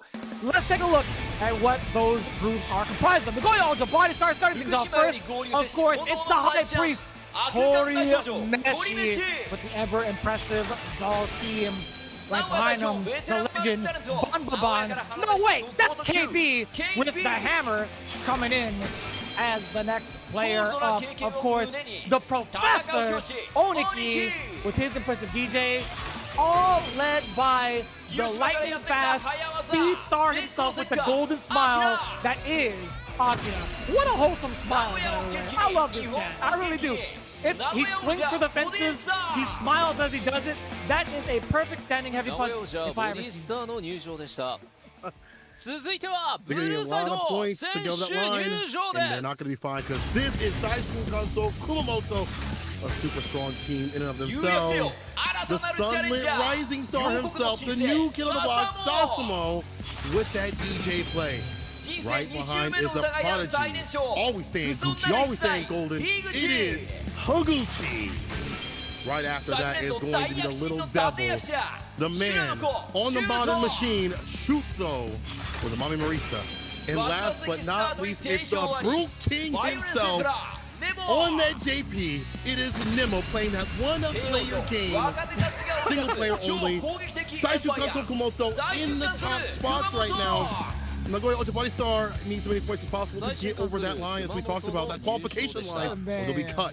These guys are so cool. So one thing to note, you might have noticed that their backgrounds are looking a little different. It's not necessarily that generic kind of green screen thing. This is going to be a lot of pressure, I think, for these players, because if you notice, both Saishunkan Kumamoto and Nagoya Ultra Body Star are playing in front of their fans right now as we speak. Kumamoto, they're playing in Kumamoto. Ultra Body Star, they're playing in Nagoya. They are throwing it down for all fans in attendance, and this is actually a really, really cool thing to think about. I want to see this happen more often with some of the other Street Fighter leagues, where fans would come in attendance to watch the games in person. You feel me? I need that to happen. I need that to happen. Come on, Capcom. Let me get that live audience reaction, please. Yeah. It's a different sort of energy, right? Like having people behind you, you know, the crowd that you could feed off of. We saw that at EVO. I feel like some of the players also just like, Dang, it got Seikola so hype. He's like, listen, man, I need you to tone down your volume. I need to make sure that you don't get evicted. Let me put you on pause real quick. I will say this. Seikola does a really great pause man impersonation. It's actually quite good. It's like he's giving you guys a kiss. I don't know if you guys can hear him or not. Is he back? All right, he's back. Cool. That's all you, Seikola. Oh, you're back, I'm back. Don't know what happened. Okay, there we go. People rallying around. They got the flags too. Oh, that's God. Like, no. Capcom, come on. EU and US, come on. We need that. We need that energy. Come on, flags. So let's go. You see what I'm saying? Let's go. You see what I'm saying? I'm about it. I'm about it, son. Give it to me. Live audiences, give me offline, brother. Give me offline, brother. Please. Yeah. Yes. No greater energy, bro. No greater energy. Let's talk about the players that are coming up, though. KB on the JP, and then Sasumo on the DJ. Man, Higuchi right now out sick. Unfortunate. I hope he recovers soon. He did happen to be at EVO this year, if I'm not mistaken. Hopefully he's fully recovered from that. There was a handful of people that had their flights delayed, so they were already fatigued going to EVO. I can't imagine what the flight situation was like going back to Japan. So I'm just hoping he's doing, I hope he's doing all right. But I will say this, man, it's still going to be a fairly good lineup nonetheless, right? Especially with Sasumo. Damn, bro. That's so crowd sick, cams too. That's sick. They got the clappers. Oh man, that's so godlike. At Kumamoto, that's what I'm talking about, man. That's so cool, dude. I'm really loving the way that the fans have really embraced like the culture, right? The FGC culture, right? Even if they're not playing as much, just the fact that they're watching and supporting. Even for like some of the international players, like a lot of the Japanese fans really root for a lot of international players, and we're starting to see that more out there in the public more often than not, and I think it's such a cool turn for just positivity in the FGC, man. It's so cool. Yeah, man. I definitely was walking around Evo and watching, the players get pictures taken with people from, the U.S. and our side of the pond and stuff like that. It's really cool to see people have that support. Even hearing them talking, good luck at Street Fighter League and stuff like that, which is great because that A means y'all are watching and B means that y'all are supporting these teams, which is giving that, different sort of flavor out here. Saishunkan, Kumamoto, Oja Body Star going up against each other again. Back to that JP DJ we saw so continuously at Gamers 8, and we'll probably see it continuously throughout the seasons as both characters are so strong. I wonder what Sasuo will present. I feel like a lot of JP players, DJ players, are so focused on the just cool light thing, like that light kick follow-up, to like catch the crouching medium punch of many of the characters, including JP, and then go into sequences after that. Like that's been, maybe it's like recency bias for me, but I've been seeing that more often than not. And I wonder if that's going to come into play here for Sasuo to catch that crouching medium punch from the side of JP, which is like one of his blessed buttons. Yeah, I think there's, I don't know if catching medium punch would be like the button to kind of stop it. If it's fast enough, I actually haven't been able to see what the gap is like after DJ initiates that just cool quarter circle back. But looking at it, like crouching medium punch being 7 frames, I think there's time. I think there might be time in between. I don't really, I can't really like say for certain. I'd have to check it out again because it's like 13 frame startup on just cool, and then you have another 12 that goes into the low. I think there's more than enough time to get a crouching medium punch in. Yeah, I've been seeing them like slip it in, like it's like you're getting predictive with it, right? Because there's so many frames. But like the punish counter on that is ridiculous. But then you see the counterplay around it where you preemptively poke, you see the sway, and then the DJ player has to like either cancel with the feint and just maybe just hold back or whatever. So either way, like there's that back and forth. I feel like DJ players are utilizing that in some of these matchups. And again, you see it's so sick. You see the crowd. KB says I matched up with DJ the last time. How blessed are you to match up with that character? He said he'll fix what he missed. Yeah, and it was close, right? It went down to the wire. Dogura had taken him down 2 games initially, then KB started to make that comeback happen, if I'm not mistaken. I think you and F were covering that last Tuesday morning, right? I believe so. My memory's so bad right now. It's so early in the morning. It's only been a couple of days, Senkola. Keep it together. I can't now with this guy having the shades right now, the DJ shades. He's powering himself up through way of the sunglasses. I heard the word sunglasses, and given the context clues, that's all I can imagine, right? This is for the fans that have given me the sunglasses. No, I'm totally kidding. I'm just making stuff up. But I do want to know what the actual translation is from Sasumo eventually. But these shades, I hope that actually doesn't distract them, I guess. We couldn't necessarily hear what Sasumo said, so we're going to pass on that. If anybody in the chat happened to catch a translation, I personally couldn't. Let us know. I'll believe you. If you said, if you were to even say, like, Sasumo put on the shades because the bald glare on Vicious's head is too strong, I'd believe it, right? I just couldn't hear it.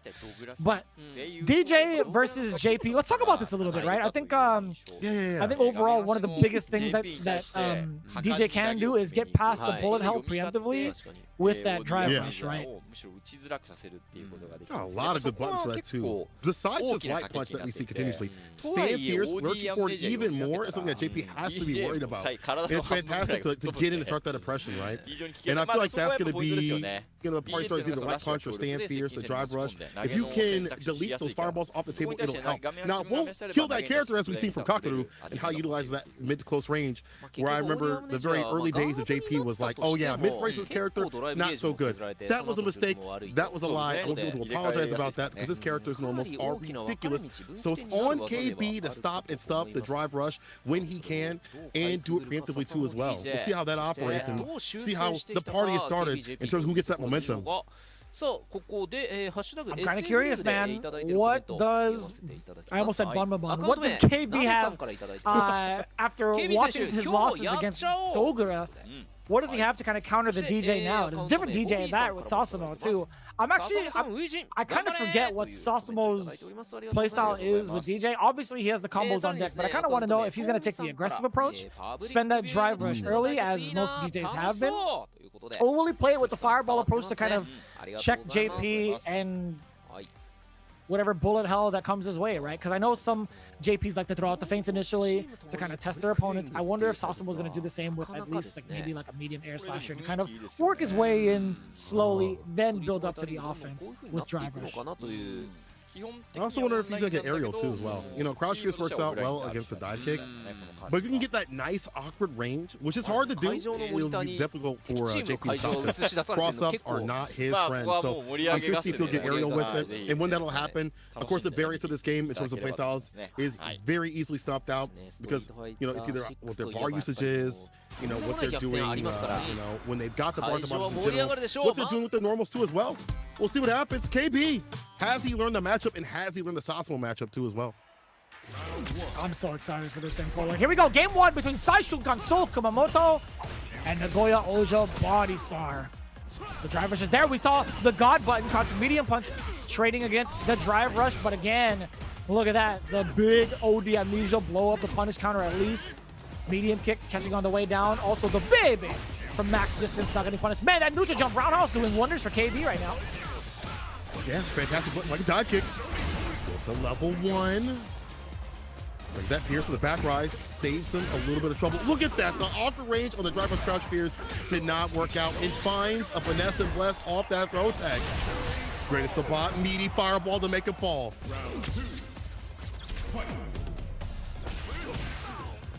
Oh, big trade-off. I don't know if Sasamo has enough plus frames on the standing medium punch to get a trade combo, but crouching medium punch, I think he does. On hit, at least. Partial jump light kick, try to reset the situation. Sasamo not biting, but goes low. There's KB with that mix. Then deadly, though. Significant. Nice, there's the interruption. We already saw that just cool light kick come through, and now we see KB already adjusting to it and finding a punish. Now finds a jump in on the air slash. Damn. What a convincing rebuttal from KB. Didn't even have time to ponder. He put his hand to his chin. He's like, how did I get that W? And immediately sat back up in his chair. It's pretty good. The triple jab into the Sobot, drive rush forward into the grab. We're going to see another one. No, it's dash up first. Just cool to kind of bait it out. But the drive rush response from KB to stuff out the second just cool attempt. And I love KB buffering the down motion just in case to tease the spike. And it's, of course, the rhythm allegations. Pass, checked, cleared into the corner for the combo. HK Sobot into the up kicks. Damn, Sasamo's putting in work. Yes, he is. Up in that corner. Oh, he wasn't ready. You see people go for that against a throw tag after the ODMBGM when people try to bait that out. They get that super reset situation. Back to neutral. Impact does not land. Almost got hit with it. Oh. Still the medium ends and gets the win. This is Sasamo. Man's got the rhythm. Man's got the rhyme. He already knew what to do. It was drive rush time. He got stuffed the first time. Oh. He did it again. He's like, you know what? The beat don't end here, baby. Remix time. Sasamo, riding on that oxtail rhythm right now, doing fantastic. But it's not that KB hasn't had some good moments. He's been able to challenge the drive rush, maybe not as often as he'd like to. Trying to drive rush in with a light punch, not started as much. Perfect parry, did not get the back heavy kick. Back medium kick, I'm sorry. Oh! Help!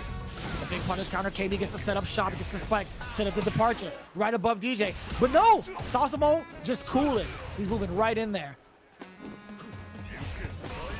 Big chillin'. No baits here. And the fireball, no, went for that predictive sway again, and now we see a challenge, this time a jump in. Should be the win, level 1. No, he's, one more hit. But this is JP. Yeah, you'll take that trade. You got enough health to play with. KB bringing it back.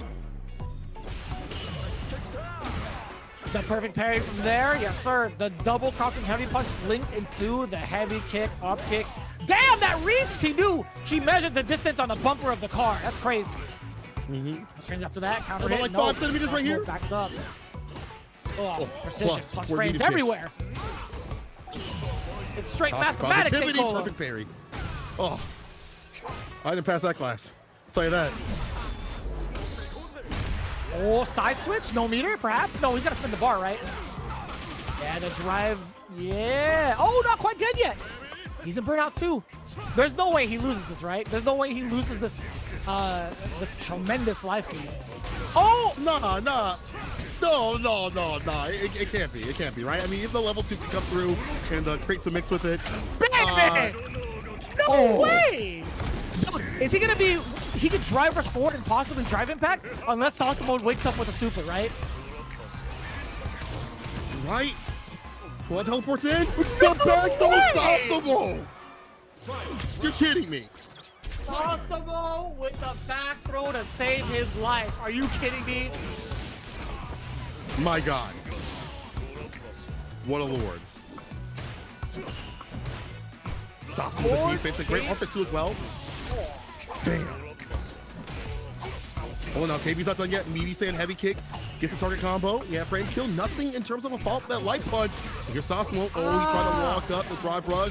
Finish your plate. Questionable. Very questionable, right? This is not going to deplete the drive gauge from KB.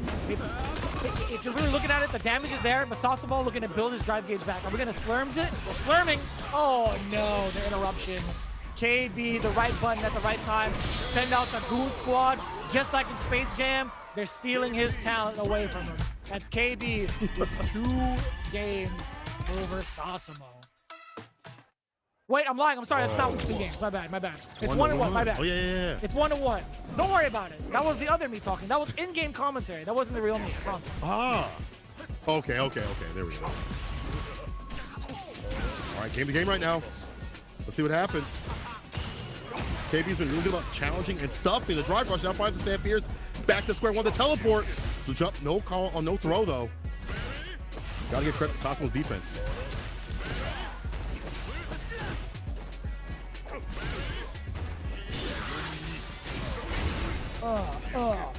Get off of me.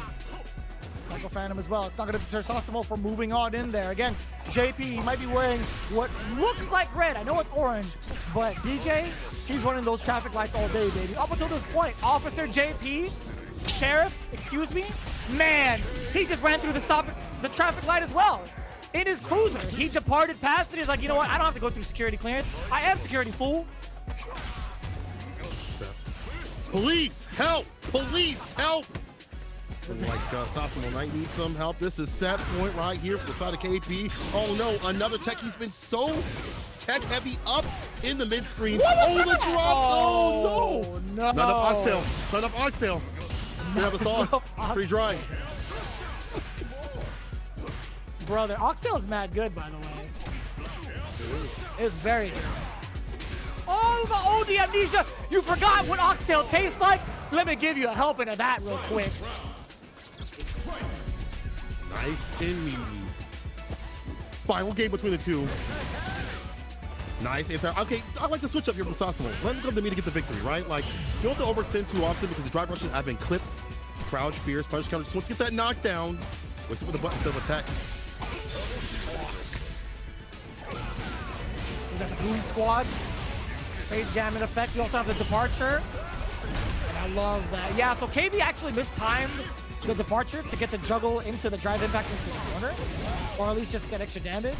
Sasamo very, very lucky that it worked out that exact way. Try to push forward. OD amnesia. Hold up. Make it count. Baby. Wakes up for the level 1. Oh, he's almost in burnout too. Oh, now he's definitely in burnout. No drive rush forward. Unfortunately, did not have the bar. No charge for the anti-air right there. He's just holding all this pressure. And KB, with that aggression, has given him more of that drive gauge back. He's back at business. Damn, the whiff punish was there. We're gonna get the level 1. Yeah, we have to get the level 1. What? Drive rush expenditure to optimize. KB with the max damage. That was so optimal. Perfect stuff right there from the side of KB again. He said he learned what he had to do, and it was just about that optimization. I feel like the last time we saw KB, some of what he lacked was just like not have those optimal combos, not going for damage opportunities. Like me and F4 were talking about that. I was like, bro, you are leaving damage on the table, and as JP, you can't be doing that, my dog. You gotta give people something to complain about on the Twitter space to bang the Capcom to nerf this character. And now we're seeing it here from the side of KB. 2-1 taking down Sasamo. No bans here. No buffing, no nerfing, nothing. Well, okay, let me rephrase. No nerfing, more buffing. All right, let's kind of talk about that. Instead of nerfing a character, let's give a bunch of buffs everywhere. Let's talk about the buffs mechanically, right? I think universally, I think we could maybe buff the drive rush all around, or possibly change up the startup. Who knows? But not the character specifically, okay? Not the character specifically. Let's tune the mechanics of the universal mechanics of the game. Let's talk about that. But all jokes aside, I know that's a conversation for another time. Looking at the current statistics, right? In the anti-air department, absolutely crucial for JP. Doesn't want to get jumped in on. Has fantastic anti-air buttons. I'm not surprised that he has it at 50%. On the other side from Sasebo, man, trying to anti-air against JP sometimes with the jump roundhouse, if you mistime it, you are eating a gang of damage because it reduces his arc significantly. But I do like the throws, right? The throw attempts overall from DJ not being tech. It's like, you know what? I don't even want to try to tech against this character because he is a punish, counter, shimmy god that leads to so much damage. So the stats make a lot of sense here, right? Yeah, and I like the wake up reversals here from the side of KB. You know, 2 for 2. We saw the OD Amnesia, and I believe we saw wake up super to delete that. You know, after the OD Amnesia. Actually, no, that doesn't count, does it? Still, wake up supers. I don't know if that was OD Amnesia also counted with level 1 also as well. Either way, good reversal play from the side of KB, hiding it in very well, and again staying optimal as he should have been last week. He recognized that and cleaned that up and got 10 points on the board for his side of things. Oja starts off pretty strong here. We're already getting our next team and players up. Ooh, this is going to be a fun matchup right here. I'm just going to spoil y'all. This is going to be nasty. Torameshi versus Nemo. Sim versus JP. It's going to be kind of wily matchup. Has definitely progressed where the Sim players like Saf, you know, have felt that Sim does a very good job against JP. I'm excited about this. Torameshi was on a tear the last time I was watching Street Fighter League Japan, which was just a couple of days ago, right? Fenrich, he demolished him 2-0, but I think that was just Fenrich trying to get a feel of the character after being inspired by that amazing performance from Kakeru, because who did Fenrich play prior to that? Do you remember who Fenrich was playing? I think it's been JP the whole way through, right? Am I mistaken? I'm actually tripping. He's been playing JP the whole way through, so that was my mistake. But it's just a matter of not seeing Fenrich as much, if I'm not mistaken. Taking a look at week 1, he played for Team Cyclops. Then after that, we haven't seen that much from him, other than week 4. So yeah, it does make sense. He's only played twice thus far with JP. So other than that, Torameshi, that's the only JP practice he's had, I think, from League. I think he'll be doing just fine against Nemo. Yeah, I mean, looking at Torameshi's overall game plan, what we saw last time, you know, Torameshi came up to bat, was a lot of that floatiness, but it was hard for the Pierce to hit. Usually you see Pierce hit before they leave off the ground, but that natural movement that Torameshi loves to utilize made it really difficult to pin him down with the Pierce overall and get the party started. And it felt like Fenrich was like, bro, I can't get a hold of this dog. He is up in the air right there. However, I do feel like the likes of Nemo, because he likes to play that one-player game, he might go for OD departure a lot more. He might go for air throw, more air-to-airs right there. We saw some air-to-airs like jump medium, but they weren't enough to deter Torameshi. So we'll see what happens here, what Nemo has in store for Torameshi. I mean, I feel like you've also watched that match and been like, I could do better. Nemo's probably like, yeah, hold on now. I could do better. I'm thinking about the matchup on paper. Like, I don't really get to see Dawson versus JP as often, but I think Dawson, he floats over the Psycho Phantoms just high enough, but for the spike, he still gets clipped by the spike, if I'm not mistaken. I don't think the Yoga float is fast enough to kind of go past him near the spike, so I kind of wonder, is this a bad matchup for Dawson? Because JP is able to play that range game a little bit better than Dawson. Like, I think JP can make the range game hurt way more than Dawson can with some of, you know, Dawson's normals and whatnot. Like, JP can knock down with the spikes. He could set up departure off of that. His fireball game is what gives Dawson the problem in general, right? Dawson and fireballs really do not mix. So I'm kind of curious if Torameshi has what it takes to take down the tech that Nemo has. He's been very bullet hell heavy until he gets the knockdown for setup until OD departure. So we'll see if that plays out. Yeah. Also, there's been really common tech lately of utilizing OD departure to sandwich your opponent by using like the heavy and light version, right? To set up the two departures where your opponent's in the middle. Yeah. And then set up bullet hell, get their drive gauge depleted, and also set up for a possible mix-up. So I'm kind of curious to see if some of the other JP players are starting to utilize that. I feel like that's definitely like the next echelon is like making it also ambiguous of when you're gonna come through if you're gonna teleport or not. And it makes people halt so much that they're like, bro, I can't play because I don't know what you're gonna do. You're gonna teleport from the behind, the front, you're gonna go for a throw, you're gonna go just let it loose and like hit me with the spikes. Nemo himself says he's nervous with the fans in front of him, but he'll do his best. Torimeshi says, we got 10 points from the first game. We're going to win the next match. I like that confidence. Yeah, Nemo's already been in the hot seat, I think, more often than not on an international stage. Torimeshi, I can't recall if I've seen his match. Let me see. Evo 2023 Torimeshi on Google. Yeah, so I think yeah, he was playing against MJ Gama this year. So Torimeshi was definitely on stage. So I guess I can't say like playing in front of the crowd is a true factor or not for some of these players because they should be like so used to it by now. But maybe it's because they're fans, right? Like that's like a different, like they're like dedicated fans. Like you have fans in the crowd, you maybe have haters too as well. But these are like dedicated fans right behind you, bro. Like they're riding for that victory. Like you feel their energy, whether win or lose. It might be different here for Nemo. Oh, so yeah, what a whip punish. Torimeshi, he's been going for the jump ults more often than not so far in this matchup. But that gives JP the green light, no pun intended, to kind of like drive rush forward and interrupt the Yoga flow, which is great for Nemo because already look at this. He's playing just about like medium ranges, also harassing him with some of the spikes and Psycho Phantoms, but the big important teleport against the spike was pretty good. The perfect parry. Not going for the side switch. No, he does it afterwards. The Japanese reset, that was sick. Oh, dirty damn. son of a gun. The command the grab. OD And the command grab. You're mad dirty. That was pretty good. Drive rush command grab. Hella nasty up in this game. I do like the choice of buttons for the jump as we see jump medium punch and then jump fierce and get some of the limbs predictably. These knockdown situations. Torimeshi floating away. There's an area right there on the jump medium. Drive rush with the light. Dang. Level 2. It's a mix. Oh. What is happening? Oh. And Torimeshi, he got a couple of jabs in there as well. Off of the level 2, but Nemo, he just wasn't ready for it. There's the air throw. That's going to be so... How did that overhead hit? That was the end of his heel, too. Dang, tip the toe. Side switch, though. Get the Torimeshi after the drop impact right back. Hella meaty. This is a burnout bear level 1, though. No gaps, bro. Air throw again, bro. Overhead. Almost a win. Has to chip him out. Keep it tight. Oh my God. Avoiding that fierce. And the jump back fade away. The layup. That normal's so good, Senkola. You called it, right? Jump medium punch is the god button for air to airs for JP specifically. That button just reaches so far. And the hurt box around it, I don't even know if it exists. I'm not gonna lie to you. Except for a lot of his normals, to be honest. Now you also see jump fierce too as well. I like that button. You know, against like, you know, mediums and things like that. I like that he switches it up. I didn't really see that from Finrich, you know, last time. So evolving the meta is Nemo.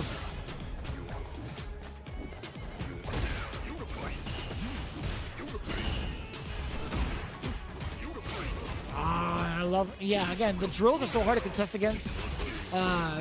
Trying to keep Dawson grounded, right? If you even try to like dash up towards him, he's able to get himself up in the air, right back down, get a punish counter. Kind of similar to Cammy's, but easier in terms of execution. Damn, that was a sick punish counter. Standing medium kick canceled into the spike against the limb. Yeah, JP kind of different in this matchup. Yeah, hold up now. I'm trying to rethink it too. I don't know, Zap. We'll have to talk about this one on your streams. Because Nibble has got all the tech to connect. Look at the overhead. No, back throw. Not gonna let that happen. Now you're in burnout, and in the corner, those Yoga Flames get real nasty. Oh, yeah. It's gonna get hellish right now. Sticks in the impact. Oh. That's so good. Oh, he had the frame kill, I think, to set him up for a Yoga Anvil juggle, perhaps. But either way, that's going to be just fine for, or so I thought, Torimeshi up until this point. Side switch. The conversion mid-air, Nemo, you god. That was actually the sickest conversion. This man is marvelous. Put it that way. Damn near equal. However, Tormesh, you gotta be careful of the impact. No! No, but the drop. Try to go for the impact again. They're both in burnout. Are you kidding me? The fears. Oh, God. What is happening? Was that 2+? Was that 2+ for the drive impact to actually take effect? I didn't get to see the word lock on it, and I also blinked when the... I'm not gonna lie to you. I legit blinked mad hard when the drive impact came out. I'm like, wait, he didn't get splat? It was a lockout. Okay, confirmed by chat it was a lockout, so it was 2+, my bad. I legit blinked. That's this game, bro. Too fast and furious. All squared away in that scramble play. Tormeshi, scramble master right now. Waiting for him to come down. That back medium into some distance. How do you get in against Nemo? You don't. You just leave him away. Those jump mediums. Okay, I see that. Oh. I love the mobility right now from Torimeshi. Take it up to the skies to just the normal jump into the float is very difficult for JP to kind of get established, do any sort of chip damage. It allows Dawson not only to be like a nuisance and possibly throwing an air fireball, but also kind of rebuild his drive gauge if need be. And that departure, again, it's not going to be hitting anything.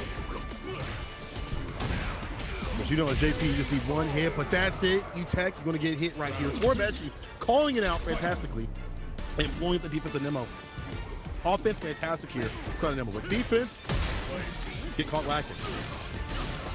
I would like to hold a press conference for my boy Zaffarino and represent him and say I would like to apologize for all the JP slander I just said, or the Dawson slander I just said prior to this matchup. It's looking like Dawson has a great time in regards to mobility up until this point, right? Maybe I'll cancel the conference after all. I'm lying to you, St. Cole. Let's take a look at the damage. Are we going to spend any bars? Yeah, take up the kill. Oh no, level 1? It's an overhead. Immediate pierce instead. There's the overhead. Final game, final round. This will determine if we have to have that press conference. Let's see what's going down here. I do like the movement though. Torimeshi making it difficult. There's the air there right there. I feel like if you're Nemo, you're just looking for those like 2 or 3 moments to really mess up Sim's day. The delay on the heavy punch too. The departure is there. Back throw. Walking up all Regal line. Forward throw again. Level 3 out of desperation. Torimeshi does land the critical art.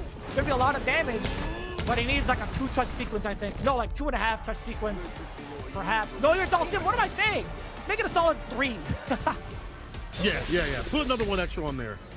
And with Sim being in this game, not as damaging as he was previously. There's the air throw, calls it out. It was a bait the entire time. It's a robbery. Oh, my Baits out the reversal. Oh, no. Get the punish. -4. It was -4 because of burnout. My bad. And it's still going to be Nemo who takes it against Torimeshi off with a trade slide against the crouching medium kick 2-1. And I like the idea of Torimeshi going for that drive reversal anyway because of the fact that it makes him -4 from that distance, or just -4 in general, making it a lot harder for JP to actually punish. But still the Scramble King, the Brute King. That is Nemo, and both by the fans and the clappers in the back. Nemo taking it over Torimeshi and showcasing quite a bit in this matchup. One thing that didn't come into, much into play later on, but how it started the party a little bit, made Torimeshi really think about his grounded game approach, was those jump pierces. That downward cane spike was fantastic, clipped some of these limbs, and it feels like in that matchup as JP, you're just looking for a few moments. I know that Nemo has played the likes of like F-Champ and a bunch of other Sim players. If you watch on FTC Translated, shout out to the homie for, translating that content. And at the beginning, he was like, I don't know what to do in this matchup. And I think a lot of JP players don't. And that lets the Sim player kind of run their game confidently. But then you see jump medium and then drive rush, light against like, the dive kicks and things like that. And making the most out of these moments. Nemo understood the assignment. No doubt. Nemo definitely understood the assignment in regards to the anti-air department as well. 11 out of 16, the good old 69%. But I will say the consistency coming from the side of Torimeshi in regards to anti-airs himself, whether it's anti-airs, air-to-air, etc. I see the smirk, St. Cola. Keep it down over there, will ya? The OD reversals also kind of landing as well. But yeah, I think overall there was a lot just off of this number. You see that third from the bottom, that little roll right there, 8 out of 10 and 11 out of 16. That just lets you know that there was a lot of time spent airborne playing the cat and mouse game. But overall, it seemed, you know, Nemo had done a pretty great job of chasing down Torimeshi and establishing the ground game with bullet hell too. Or knockdowns into like pressure in the corner, not bullet hell. I don't think Torimeshi ever fell for that strategy like once. But that's like the switch up, right? That's like the new echelon of this character is like utilizing those fantastic normals. Like you don't have to always go for bullet hell. You can get the fist to face them in they place. Now we are 10 to 10. Let's see who comes up. It's going to be the modern man himself, Shuto, against Akira's Kami. And it looks like Shuto's actually going with classic of all things. Wow. I think it's a character specific thing. I don't recall what it is that Marisa needs off of classic, but I just know that he has access to Quadriga again to kind of delete health bars and, well, to get some of the higher damage routes that he could possibly get, or like the big conversions you can get off of it. But other than that, I don't recall what normals he can get off of classic that'll benefit him in this matchup. Maybe drive rush crouching light kick. You know, maybe you're afraid of that now, like something to worry about when walking back for these openings.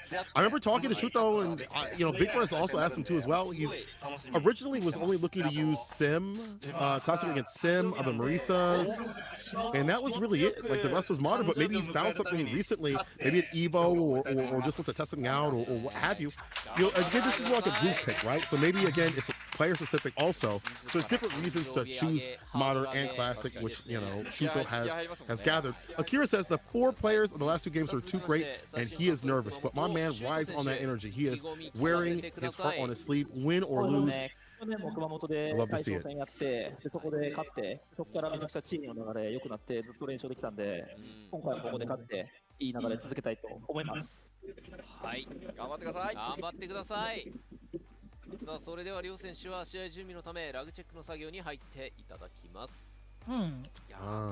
Okay, so we are getting information. Obviously, you guys can read it in the chat yourselves. But Mobaj had said Shuto prefers classic Marisa against Kami and Dalsim because he has access to Quadriga to close the gap. I think it's a lot harder to react to Quadriga to close the gap in comparison to like the Superman punch. I think the Phalanx, which is the Superman punch, is, let me take a look. I believe, what, like 25 frames for the light punch version, and it goes higher as you get like further on. But the light kick step kick is what, 20 frames, 24 and 29 as it progresses. Okay. It is punishable though, right? If you're looking at step kick being misplaced, it could be, it's -6 for the light kick version, -4 for the medium kick version, but the heavy version is -3 and 29 frames. I think not only does it cover a good amount of distance, but it's like, it could be great to sneak in and close the gap with, so we'll see. I really wonder. Maybe it's a burnout situation where he doesn't want to press for drive rush. He kind of wants to do like maybe like a step kick to really glance forward and pull a +1 scenario. But other than that, I have to really see it. I think maybe he wants to save his drive gauge for something other than like a drive rush off of a knockdown against Kami. I'm not too sure. We'll see how that plays out. Have to be careful though. You know, Kami's one of the best in the business in terms of getting Oki off her lights. You know, being able to lead into the spiral arrow, not have to spend any bar is a dangerous thing. So you have to space it out if you're using the medium. But again, like I'm so curious to see him go for classic. You know, Akira said his birthday's tomorrow, so he wants to have a good birthday. This would be a really good way to start off your birthday. Really bad way if you lose. I'll tell you that though. Shuto said he won his last match. He's feeling great about this match too as well. He's hoping for a win. Maybe he's putting that, you know, it's called manifesting, right? You're manifesting that energy. It's like, come on, it's my birthday. I'm feeling great about myself. Gotta pump myself up. Let me get this W against Shuto. And looking at it right now, Nagoya Ultra Body Star definitely need it, right? They're still currently within like the bottom ranks, if I'm not mistaken. Saishunkan, Seoul, Kumamoto. They could spare a couple of points here and there, right? For a couple more weeks, a significant amount of weeks at that. So we'll see how it goes. Akira versus Shuto. Both in classic. Here we go. Superwoman punch up in the corner. Try to bail a reversal. Just a neutral jump here. Akira slips in a crouching medium kick. Side switch with the hooligan. I love that.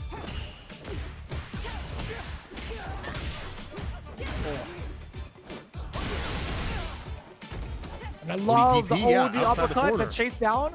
That's so smart too, because that's an option select if they whip their throw. Damn! What a stop against the drive rush. My man Akira swinging like he was posing earlier in the team introductions. I love it. Hit beyond the fence too. Overhead though. Westing the dome, kissing the cranium. Nice and meaty with the crouching media punch. These drive rush conversions are now working out. Keeps it nice and tight. Hella meaty off that Magnum Buster. And you're dead. That's a perfect KO. Yo, shoot though. That's kind of disgusting. That's a little bit disgusting. Modern classic, man. He does it all. Oh, what a dive kick.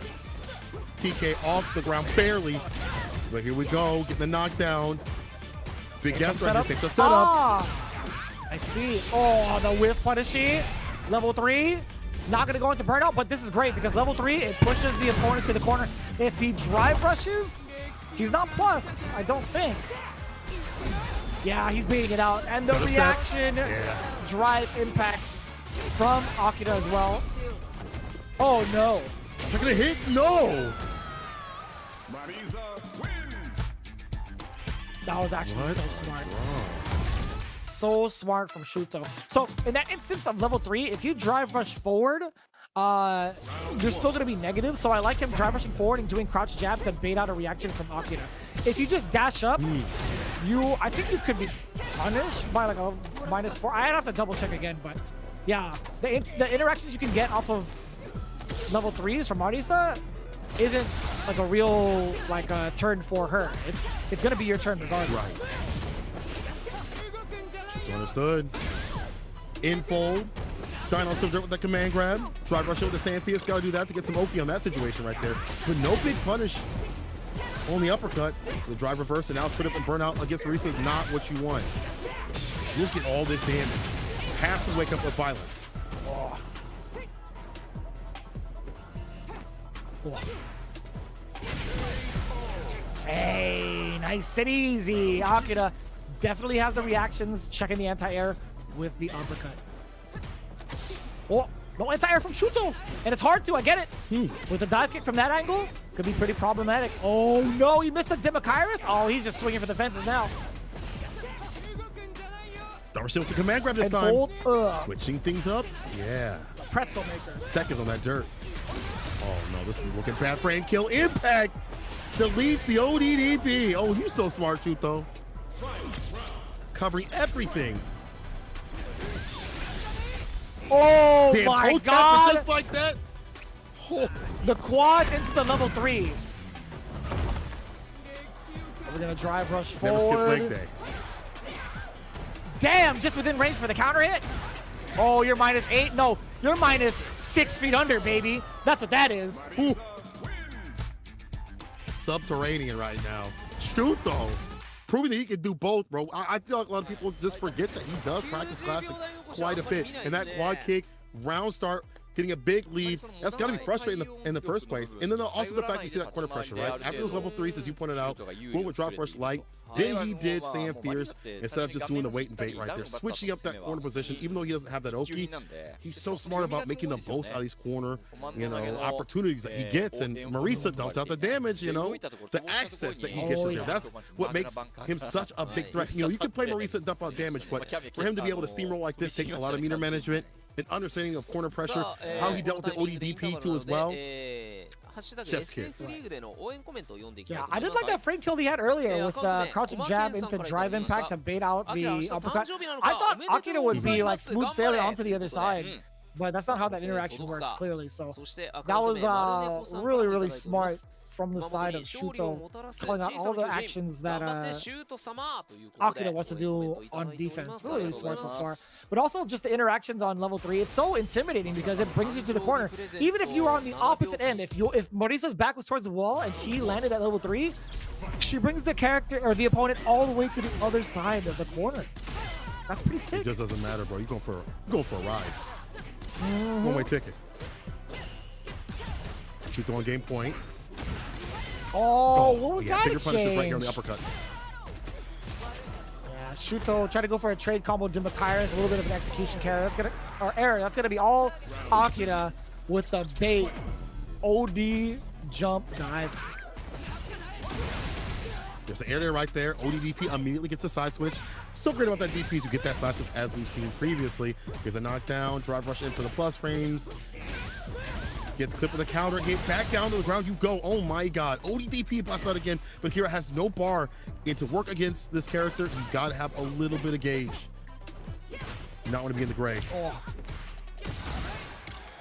Damn. Got the stance, the OD stance. That Gladius to melt away the life bar. Shuto is looking at match point, playing the reactions against Akira. Akira tried to press a button in reaction to sort of move it to get himself ready for a whiff punish. Shuto 2 steps ahead with the Gladius. That was so clean. Haven't even seen that move in a long time, actually, in this match. I like that, you know, putting that out every so often. Don't want to be too predictive. Can't be whip punish. Charge up, can make it a biggest toe tap, denying. Level 3, let's get flying. And kill some of that drive gauge, if not quite a bit. Like one more hit should eliminate all of it, and you're up in the corner. TK dive kick, attack with a brave tech hit from Shuto. Air there. Oh, it's a target combo. The way he brings us back. Gladius gives Akira a little bit of bar. That's totally fine. The trade combo is there. Oh no, so I thought. No way, he baited it out. In there like swimwear. Got himself the W. He's not gonna be shut out on his almost birthday. Got himself a W, yeah. My man is stressed. You see him grab his eyes immediately. He's like, oh god. There's a future where I did not survive that. But honestly, I like the way he's playing. And here we know him for being such an aggressive Kami player. So when he stems it back just a little bit, he stagger steps just a little bit. It's so difficult to read his defensive decisions, and it makes you like pensive. Like, wait, what are you doing? This isn't how you play. This isn't you. Are you hand the control over to somebody else? But I like that from Akira because I feel like that was his problem in the last season, is that he would be full throttle the entire time, or too pensive, too passive, and wouldn't, you know, turn up like volume when need be. Now we see more variance in his game plan and what he needs to do in his approach. This may be the time turner. We'll see if Shuto goes back to modern, if the quad kick ain't dealing with it. Like maybe modern will allow him to react to things a little bit easier, or he sticks with classic. I'm not sure. Yeah, so a lot of people in the chat are kind of talking about the Kami and Marisa matchup. I still think there's a lot that Kami can do just off of the dive kick strategy alone. Like being able to map out the dive kicks correctly to hit below the waist or below the shins, it covers a lot of options, right? It stops Marisa from her heavy normals and trying to react to it. I think Demakaios is inconsistent as an anti-air against it because of how shallow the hit is. I don't think Gladius is an appropriate answer because it might trade, but it also, if you hold it, depending on the dive kick, right? If it hits below the waist, that's gonna blow up the Gladius's armor, right? Because the armor isn't in effect below her kneecaps. Yeah, I feel like this character, even with just the strike though game plan that Kami has, is gonna blow up a lot of what this character wants to do up in defense, up in the corner. We haven't really seen that come to fruition, but it may as set goes on. If it does, Shuto has a fantastic lead. He switched over to modern. He's signing those modern man reactions immediately. It's modern time, baby. It's so dangerous. You see him just buffering. Doesn't even need it. It's a Sparta kick.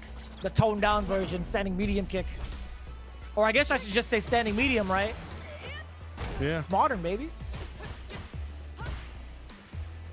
It's putting Shuto on set point. To be able to seal the deal. Damn. Oh, yeah. Anti-Street Fighter 6 with the armor break. Oh, but wait, with punish.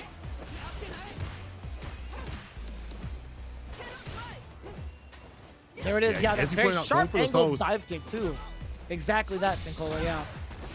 Oh boy, the punish counter. I feel like using footsie tools like standing medium kick against Marisa can be very, very deadly. Demakaios reaction. He's walking up steady. One hit, level 3. Oh yes, sir. Modern Man Shuto switches over to a different configuration to configure this face. You're out of here. Out into space. Shuto 3-1 over Akira.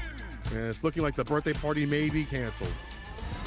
Sorry, guys. Damn. I got Marisa. Nah, I think it's a... Oh, damn. Not like this, Akira. No, not like this. Did you see his face? No. No. Birthday. It's your birthday. Come on, bro. Give me a smile, bro. Come on, man. Not like this. You gotta take your lumpings as a man. 1 more year. There comes a point in time where you just gotta take these beatings from all your colleagues, bro. It's the best birthday present you could ask for. Come on, man. It's not over yet. It's not over yet, baby. At least today it is, but I mean in life, bro. You'll be all right. Come on now. It was a decent birthday. You know what I'm saying? You gonna make it. Shuto says, happy birthday, brother. Nothing personal. My presence is a present. Yo, Shuto. Configurating once again, and this is what I want to see. I want to see people switch the classic and modern depending on the matchup or the player or what they feel comfortable. That's another control scheme, but it may be another way to play. And bro, Akira, a man that wears his heart on his sleeve, you know he is hurt, bro. Right before his birthday, Shuto said, "I don't care, bro." We heard what he said last season. He said, "I came out of the womb to delete the gods of this game, bro." I don't even care if it's your birthday. He ain't say all that, but he said something similar. Okay, Shuto is a nasty dog, bro. On his right before his birthday. Yeah, Cole, man, he got that dog in him, dude. He definitely was like, you know what? I don't care about your balloons. I don't care about your cake. I don't give a damn about the invite. In fact, I am the party. Let me bring the party to you, fam. Don't worry about the planning. I got the modern muscle, baby. Don't worry about that. We are gonna get the post-game interviews coming in. Sosmo up first. Let's take a listen. Oh my god. Even with the not having a team member right there, hopefully Gucci's feeling better. They still were able to take that victory. And man, oh man, oh man, what a good! This has been a strong team. We saw them last season, in that top 3 spot.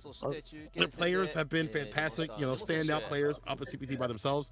Sasso said he was very nervous, but he did very well on his first game. So we saw that, with his DJ play, routing things back. We'll see Lord Nemo what he's got to say. The Brute King. 樋口が不機嫌になってしまうかもしれないんで、勝ててよかったです。そうですね。ありがとうございます。はい、そして大将戦見事勝利しましたシュート選手。いかがでしたか、大将戦。いや、よかったっすね。Okay, I like that. So Nemo, his response in his post-game interview was, I was confident on facing Dawson, so I wasn't worried. Now, you could kind of see it, right? In terms of like him chasing down the mobility options that Dawson presented. That was, I think, the most important part of that matchup. Also, I feel like he used more jumping normals than any other person I've seen in that matchup overall. Like in those long sets where he was stressed out, came to benefit him. And here we go, Shuto saying, sorry that you had to get pieced up in front of all your fans. He didn't say all that, but Shuto did say he would have been very angry if he lost, so he did his best. You are cold-blooded, dude. Shuto is actually cold-blooded. Now, he does take a lot of these losses to heart. If you had watched some of his stream matches at EVO, man, he was one of the main prospects to make it into top 6. In fact, I had him in my fantasy bracket of making it into top 6, at least from the loser side, the way that he's had the steamrolling momentum going into the event. He was just shy of, I think, top 16 if he had not made it into top 16. But either way, man, Shuto, he takes a lot of these losses to heart, but it doesn't deter him from figuring out what needs to be done in the matchup, right? Right. My man's a grinder. He's one of the first people when we invited him to the TNS suite to say yes. He was like, where? Give me a time and a place and I'm there. He is definitely a grinder, and even though it didn't work out at EVO, it worked out here. I feel like, he had a good handle on the game plan of these characters. I mean, I'm sure he's played also a bunch of cameos while he was out there at EVO, so he definitely had the game plan on lock. But again, shout out to Shuto, and congratulations to Team Soul Shining. You gotta turn the lights on. Come on, y'all. They gotta celebrate. The streamers and the party favors gotta go out there. Nah, you gotta do it. You gotta do it real dramatic, like dramatic battle type stuff. So I do like that. Yeah, Morisa taking it down from Shuto.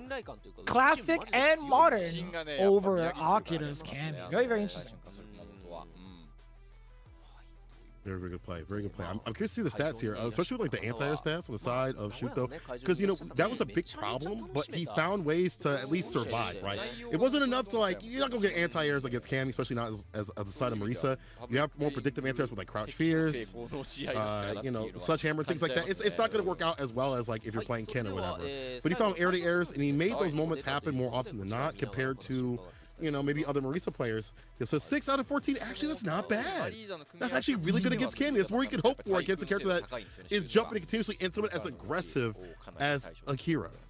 Okay. Yeah, I think that's a really important stat to kind of highlight, right? Like, that could be a do or die scenario if Cammy manages to get a punish counter on you, the offense rolling. We've seen that matchup between Punk and Big Bird over at Gamers 8. We've seen how important some of these big dive kick moments can be, or just the openers in the air to kind of get close quarters and get your offense going against Marisa, right? So I think overall, shooting for the fences, 43% may not be like above average or above half, whatever, but still the attempts of getting those can lead to such big damage, just deterring the air approach in general. And I think that's a really important stat to highlight for sure. So 43%, not the best, but also it could be, within context, it could be the biggest game changer. Right. Definitely good stuff. You know, we also saw, you know, like some of these, the bust outs being dealt with from the side of Shuto, utilizing that drive rush, stutter step, and then the drive impact to call the ODDP and get a fantastic punch. He was so ready with it. So not only seeing that ODDP not working but getting punished, good stuff from the side of Shuto, bro. He knows that matchup through and through. 30-10. Saishunkan Sol Kumamoto. Really impressive. Man, and Saishunkan Sol Kumamoto, do they really need the points? They could have given up maybe like 20 for a birthday present, right, for Akira, but I get it, man. The competition is everything. You have to ensure that your teammates in the same country are up to speed, right? All in all, it's a competition, but it's overall so important to get your region as high leveled as possible for the next event, right? So I do appreciate that from Shuto. I do appreciate the competitive dog in him, making sure that Akira has the worst birthday ever. I get it, man. I get it. Oh man, I like to get some of this. I want to see how it makes my hair shine. Every time they show this, I feel like, man, this ain't right, bro. Come on now. They gotta show something for, you know. Don't look at me when you talk about hair products, Sankola. What are you talking about? What are you talking about? They need to show something for everybody. You know what I'm saying? Be all inclusive. This can't just be for me. I do want to test this out. So Capcom, if you need someone to figure with that, maybe it's Maybelline. I'm out. I can do that. I'm out, brother. I'm out, brother. You know what's crazy? You're outnumbered here, Sankola. I don't know if you know this, but your other co-commentator happens to be bald.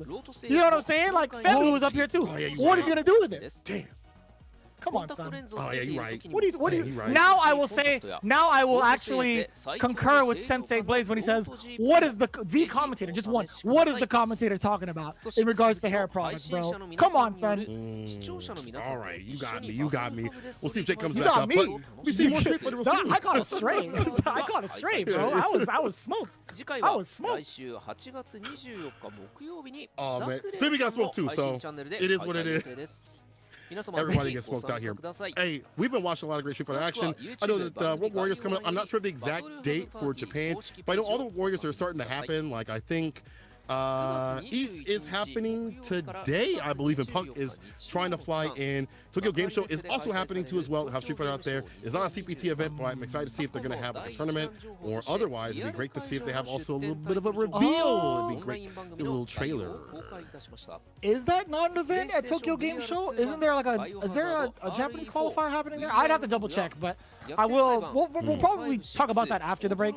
I will look it up. But yeah, Tokyo Game Show. If you guys can make it out there, it is such an amazing event. Just from like the streams alone, they had a really big DreamHack Street Fighter 3 event. Also, no, I lied. That was two different things. But either way, there's a lot of really great events out there for Tokyo Game Show in general, especially at the Capcom booth. From what I've seen in all the streams, if you're from there, you have to make it out to Tokyo Game Show. You actually have to. Fire. And watch this online program. I mean, a lot of people are theorizing that Aki might be having a trailer there. I don't know. I'm just guessing, but hoping that's the case. But what's the case is more action to come. One final match, the FAV Gaming up against DetonatioN FocusMe. So focus and get your snacks and come right back, because after this break, we're going to have a top-tier team going up against a bottom team that is looking for a victory, looking for some points, hungry to stave off defeat. It's going to be an exciting one. And again, as we preface, you need all the points possible to get above that line. We're getting that halfway point, so to stay fine, you have to take down any team that comes in your path. FAV Gaming, though, that top spot, they're the team to take down. We'll see if Team Detonation, with that Rashid possibly, and John Takeuchi, will gain them the victory. After this break, we'll have more action. Street Fighter 6, Street Fighter League, don't go nowhere. この後は試合準備のため休憩に入らせていただきます。21時22分から第5節マッチ3ファブゲーミング対デトネーションフォーカスミーの模様をお届けしてまいります。それでは一旦失礼いたします。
I am the Advanced Artificial Intelligence Leviathan. Welcome to Bikitoa Island.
じゃあ早速始めるか。よしやるか。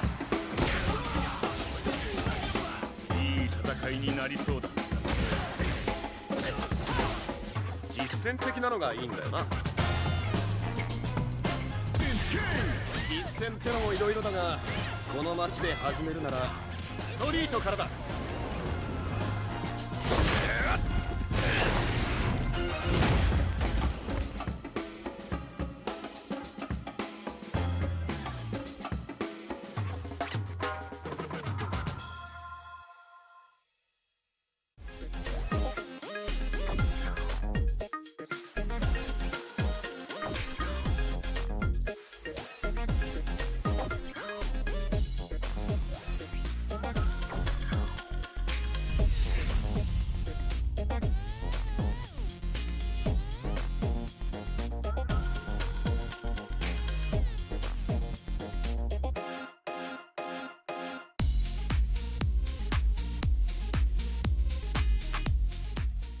基本的には人によると思うんですよね。まあ性格診断みたいなとこありますよね。なんか公式でキャラクター診断みたいなの出てましたよね。あれをやってみるのがいいんじゃないかなって思いますね。ワールドツアーやればいいんですよ。ワールドツアーやれば全キャラに出会えます。しかもそういう風に作られてるしね。一からやりましょうみたいな。で技も見れるし。知ってました？なんか大谷から聞いたんですけど、キャミーとかなんかじゃあ10分かメッセージの返信が返ってこなかったらキャミーに怒られるらしいです。キャミーはもうそういうキャラクターです。そういうところも知れるので、なんかまあワールドツアーはなんかお得だなって。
And welcome back to Street Fighter League Japan. We have our final match for all of you. FAV Gaming versus Detonation FocusMe. Let's focus up. My name is Seikola. I'm joined Vicious, and we are about to see these team members come up on the deck. Oh, it's FAV Gaming at the top spot. Heavy hitters all around. The judge, jury, and executioner. That's Papa-Chan with that confident walk-in loop situation. After that's going to be the FG Scout, aka the Genius Gamer, Tokido. That drive rush play all dang day. Then after that, it's going to be the Eyes of Desperation, always open Ryusei with that JP.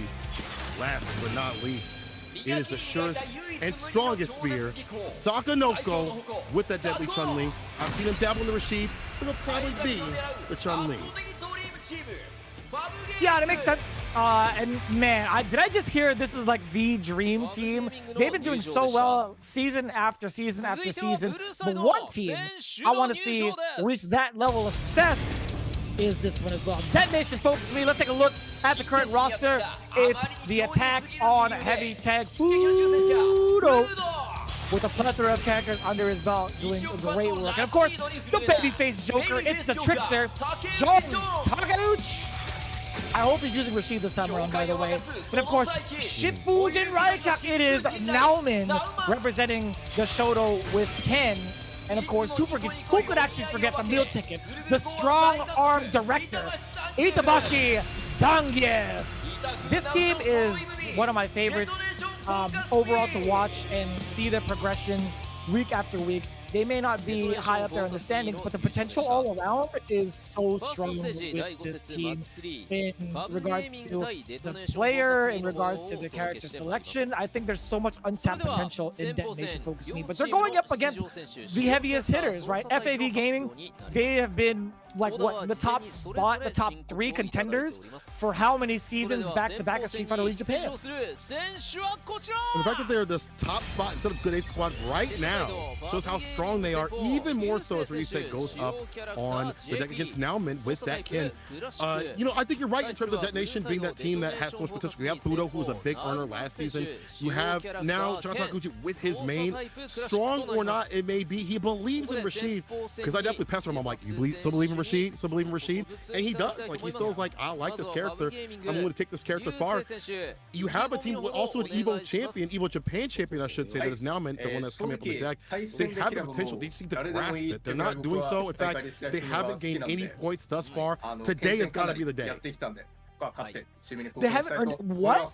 Do you have the spreadsheet? I gotta see the points. I gotta see the points. All right, hold up. I'm gonna go to the website as we speak, but that's a very interesting statement. I gotta say, like, going into it, yo, Detonation with 0 points? Word?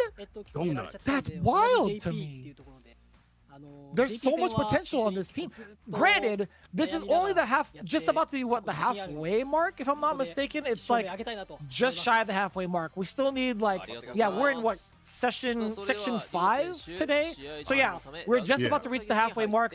Detonation historically have done a really great job of bouncing back from the jaws of defeat at the halfway mark, right? If you're taking a look at, like, the trending stats from Detonation, they slowly start to figure out their opponents during the second phase of the round robin. So we'll see how it plays out, man. Again, with 9 teams, there's still a possibility to make it within the top 6, by the way, because the bottom 3 get cut into the second phase of this season. So there still is a possibility, not to play favorites here, but I will say that FAV Gaming, as favorable as they are more often than not every season, no pun intended, Detonation, I do mean it when I say they have the utmost potential. And honestly, you know, FAV Gaming having a spread of characters that you would typically, you know, expect and would game plan, however strong they may be, like JP and Luke and things like that, and Ken, of course. You know, Detonation's a little bit different. They've got a Ken, but they've also got a Sim. They can have a Rashid. Those are things that people have to prepare for. You know, the strength of those characters notwithstanding, it's great to have that diversity in your toolkit where people will have to, like, prepare for you, and that practice is going to be hard to find. Nauman, though, is coming up with the Ken. As soon as I say this, Nauman's coming up with the Ken, but I like this. I like this approach. Nauman, a very aggressive player. Yusui Sakura is what he won Evo Japan with, and was just really sick at that time period. Evo Japan didn't have the results at Evo, I'm sorry, at Street Fighter League Japan throughout the years. I feel like he took him a little bit to gain that ground, had a few victories here and there, and it was towards the end where they were kind of out of contention. But this may be easier for him. I feel like this version of Ken would really suit him. He also has a Luke if need be too as well.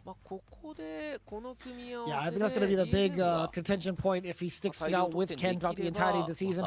And this is a matchup we've seen more often than not, whether it's on a big stage in a big tournament, whether we've experienced it in ranked. These are 2 very common characters within the Diamond and Master ranks that you're just going to be attuned to. Overall, at the highest level, we've seen what potentially can be for both of these characters. Perfect parries excluding, right? Only one man, and that's Kakeru, can really flex that perfect parry in this matchup as much as he did to really make it look lopsided. But again, I think overall Ken just has a better time against JP, being able to close the gap. His fireballs also being able to follow after it with the OD version into Drive Rush to get rid of maybe like the Psycho Phantoms as well is overall going to be a great look. I think Ken's normals can be just as much of a nuisance in the neutral game against JP to close the gap, etc. There's a lot that Ken can do against JP. Just traditionally, right, or at least on paper, but factoring in that perfect parry could be a little bit of a problem, but we'll see. I don't think it's like such a wide margin that Ken wins in this matchup, so we'll see how this plays out. I think a perfect parry definitely helps to scale back a little bit more, where I still think it's like Ken's favor, but not as much, not as drastically. And we'll see if Ryusei has those perfect parries at the ready. We saw that happen with Kakeru versus Angry Bird, but the perfect parries against the Dragon Lash, when it's not even just about like punishing it or whatever, it's like taking that off the table so you have less to worry about in the mental stack. Now you have to worry about like Drive Rush, Light Punch or whatever, Medium Kick, and Stand Fierce. That's way less to deal with, despite those sounding very strong, than having to worry about like Dragon Lash as a non-meterless option right there, right? That's off the table. Maybe you get a back throw and come in the corner and reverse the momentum. I'm sure that Ryusei, being a JP player, and as any top player right now is looking at the top level players in general, has looked at that match and said, I gotta be like that, bro. Or not if that exceed that. You know, have to be great on defense with the perfect parries. And you maybe won't be perfect, no pun intended, but you'll have a better situational time than just letting these Dragon Lashes +1s fly into guessing for a possible situation for corner carry. Because let's face it, it'll happen off a jab into the mediums, into enhanced Tatsu, into, oh god, I've lost half my life. Man, I was thinking about that entire sentence, and I was literally playing the game in my brain and seeing it all happen to me. Like, it can happen to you too, right? That's one of the common occurrences when playing off against Ken. Like this, there's so much damage, there's so much corner carry. His normals are phenomenal. There's so much that could lead to much. Do you remember a certain tweet that went out claiming in Beta 2 that Ken was one of the worst characters in the game on paper, frame data wise? Do you remember that? I don't remember who put it out there. I'm not gonna blow it up. But man, I hope that tweet was deleted, bro. I hope that whole video and tweet was deleted, fam. It's gotta go, because even during Beta 2, that character was doing mad work. So it was like, what do you mean? Like, and you look at the I'm not gonna name no names, Saint-Cola. I'm not gonna name no names, brother. But that video's gotta go. No offense. Yeah, that's it's kind of strange to hear that even be said right now, considering how the characters develop. But hey, man, like these games, they develop. We change our minds sometimes. I hope that person has made some tweets later on, been like, hey, I was wrong.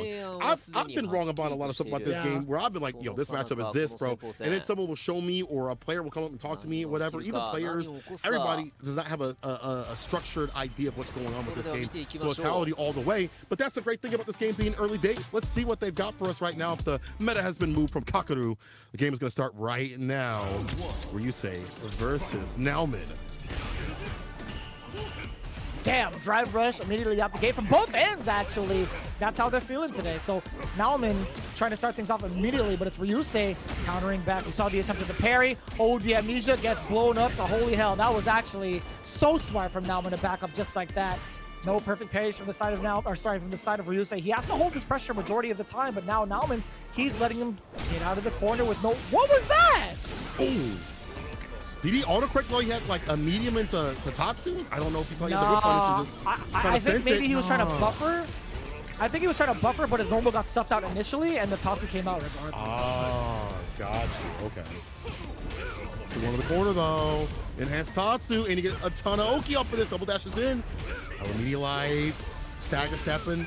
The Lion Breaker ends it with the DP. Up in the corner, get real nasty. OD Fireball on the knockdown to delete the Amnesia. Will he do it now? Let's go for the shimmy. Yo, just sends it. OD DP now, man. And that was so risky too. If Ryusei had read that correctly and just kind of sat there and baited it, he would have won. Again, OD uppercut. Yo, Nauman is really trying to intimidate Ryusei. But what a counter. The crouch medium punch to stuff the drive rush altogether. We're spending the level 3 already to establish this life lead, but also not only get this estate by throwing out the bullet hell. No, he's gonna walk up. We also have drive rush available, more so for Ryusei. There it is. Forward throw. Ooh. Hold this, Nauman. And the send heavy kick too as well. The air to air. Like him get immediate with that send heavy kick is plus. Drive rush back throw. Oh, this could all turn in a bad sort of way with some corner play. Ken dumps out the damage where he can really excel. Baits out the OD immediately. No fireball necessary. Just fist the face into level 3. Yeah, let me see. Damage. And hold that drive gauge with no bar coming back from the side of Ryusei just yet. Dang, you nasty dog with a reset. Yo, now me, I'm an Evo champion. Don't you forget it. Very aggressive couple of plays from Nauman right off the start. Ryusei try to match that same momentum, but I think it just plays better for Ken in this matchup right now. Low medium kicks to start things off, kind of check Nauman from going forward. The perfect parry is there, but yeah, can't really do much of it with the rest of the spin. Ooh, word? The Dragon Lash with a punish counter, it caught something from now. Oh no. Ryusei pressing all the buttons where he shouldn't. Meaty fireball pressure afterwards. Interesting. That meaty fireball, by the way, or OD fireball, it leaves him at -2. I don't know what the button was from Ryusei that got him caught. Yeah, strange. In the corner though, sets up the departure. Stay heavy kick still there. Goes for the throw. The teleport. Punish counter now. This is unfortunate. Caught in all this pressure. Gets opened up. What's inside? Oh god, it's just gutsing. It's getting gory. With the gory here right now for Ryusei staying on set point. Okay. She had to hit him with the what's in the box. Come on, son. I love that movie, by the way. What's in the box? So, what's in the box? Oh, a drive impact. That's what it was. Shippuden Raikyak, living up to the name. Now we're gonna see some throws, right? No, it's just a fierce to face style. How do you like it? Double trade. Did the Dragon Rush preemptive though from Ryusei. Level 3 immediately. Put him in burnout. I like this. We spin to get that advantage. Hopefully get the win. Do we walk up for pressure as Ryusei? No, he dashes up. Okay. I like that the overhead doesn't get blocked successfully. We're looking at possibly, yeah, setting up departure, the spike as well. The OD Phantom gets destroyed. Looking like Ghostbusters. I ain't afraid of no ghosts, says Nauman. Moving on up, does get the drive rush back. Sorry, drive impact now. Drive yes, impact. sir. Oh! Reaction. He knew it. He absolutely knew it. I was told to simply DI the Dragon Lash, but it's not meant to be. Nauman on set point here. Now getting super aggressive. Now getting aerial too as well. I like the switch up. Oh no, the counter follow up after that light kick part of the Jinrai. Well, the Jinrai fly again. Look at the shimmy situation. Brother. This guy Nauman is moving and grooving. He got all the moves from DJ, man. All these back dashes, forward dashes. He's feeling the rhythm. He can get a plate. In the corner now. Oh. Drive impact, we parry, yeah. Yeah, if you miss time that even a second, bro, you're gonna get blown up. Drive impact, meaty is devilish in recovery frames. We've seen from Nemo. The flip though, are you kidding me? How are you so aware of that situation? Can we talk about that for a second? Nauman had the full audacity to read Ryusei stealing his turn after the roundhouse with another roundhouse. Now, mind you, that standing roundhouse is pretty good from JP. It is +2 on block. So Nauman, he had to make that guess, right? Whether or not Ryusei would try to steal his turn with another roundhouse. The jump reset was everything because it tricked Ryusei into thinking that hit confirm was there. After the roundhouse had hit, he committed to the target combo. Nauman recovers just in time to get the full punish counter with extra frames behind it as well. That was so smart. What a proper read from Nauman against Ryusei. Oh, there's extra sauce. Dang, that crouch mini kick. And I like that. I like that, like, we don't have the same flip outs as 5, right? It's definitely not the same where you backdash and you get the flip outs to reset the situation. That defense is off the table. So for you to have that minute awareness to be able to get that flip out situation against that heavy kick that we've seen so often, we did see it quite a bit as the starter on Wake Up. So it makes sense to also read that situation even more so for Nauman. But to have that flip out and be prepared to get that low though, bro. Nauman, the Evo champion, defeating Ryusei. Eyes were not open. And the bust outs, we gotta talk about them bust outs too. 2 for 2. ODDP we saw continuously staving off Ryusei and stopping on that drive rush approach for that aggression where, you know, again, we talked about how JP has a decent time in the neutral, if not a good time, with the mid range, the crouching medium punch, stand medium punch, drive rush right after it too as well. Those things are great, but stuffing and stopping this character, making that defense hard to read on Wake Up, man, Nauman is ridiculous. And that's still on the side of Detonation. Finally getting some points. First time, Vicious. First time with some points. That's what I'm talking about. Good observation there, Stinkola. Now, one of the other observations I wanted to make was 3 out of 4, 75% success rate on the drive impacts. That tells me a lot of things, right? I think majority of the time they came via meaty drive impact.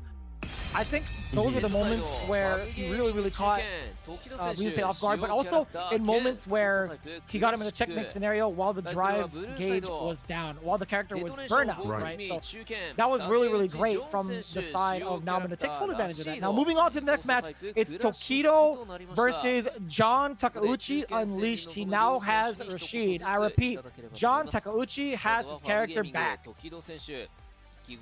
Man, he is happy. You watch his stream, he's just sitting in training lab, much like Momochi. Just so funny, he's just sitting there practicing random things. I definitely have asked him, and so is Angry Bird. This is funny because during the TNS Salty Suite, we invited a bunch of players up there. Angry Bird was like, "What do you think about Rashid?" And John's like, "It's good, he's good." And Angry Bird's like, "No, he's not good." And John was like sticking to his guns. He's like, "I think the character's good." And even I asked him yesterday, "What do you think about the character?" He's like, I think he's still good. Like, he believes in his character. And whether the character be good or bad, beside any of that, he believes in the character, which is a very strong thing, I think, in fighting games. If you believe in the character, you're going to look for answers more often than you wouldn't. You're going to look for things instead of blaming the character and like maybe not locking in as you should. And this, again, is his character we've seen the early days to mid days of fight. This switched to Cody at the very end, but he had mainly been a Rashid main. I think a lot of players are really kind of like coming to, I guess, coming to their conclusion with the character a little bit too early, I think, for Rashid. It's funny because like I had a handful of UK players say that Rashid has a lot of potential. Now we're hearing that from John Takeuchi from Japan. I don't know where the North American army is for Rashid and what their, I guess conclusion is for this character. I gotta talk to characters or guys like JB and then other Rashid mains out there as well. So we'll see. I think Rashid is another character with a lot of potential. His damage output could be pretty nasty, considering he has like the right situations to start it up, and also like the drive gauge, also the ODs that he can. So it does require some situational awareness too, for certain instances. But overall, I think he definitely has that potential. I think. I think he also can build up like the the SA gauge at the bottom too as well, right? Being so aggressive because he builds up. That's why we see Yasar level 2 so continuously, because he's always putting you on with pressure, right? Whether it be mixed or even on block or hit, whether it be a continuous amount of pressure up in the corner. All that leads up to having that. I don't want to say win condition, but something you have to definitely consider. And honestly, John Takeuchi is talking some mad mess right now. He said, "My Rashid is a whole different thing compared to Gachikun. Get ready for it."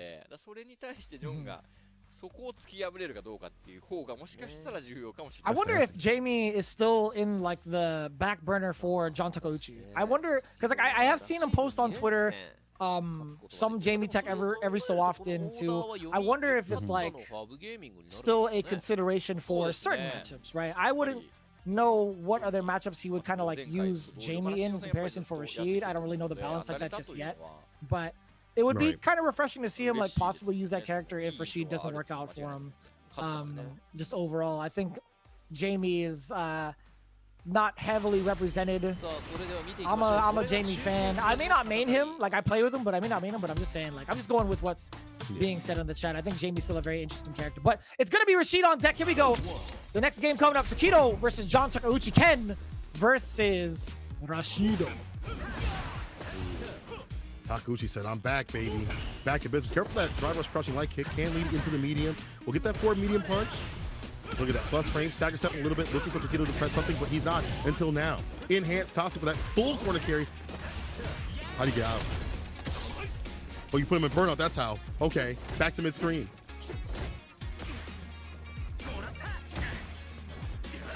That punish counter could have been a little bit severe too, but Takedo again in burnout.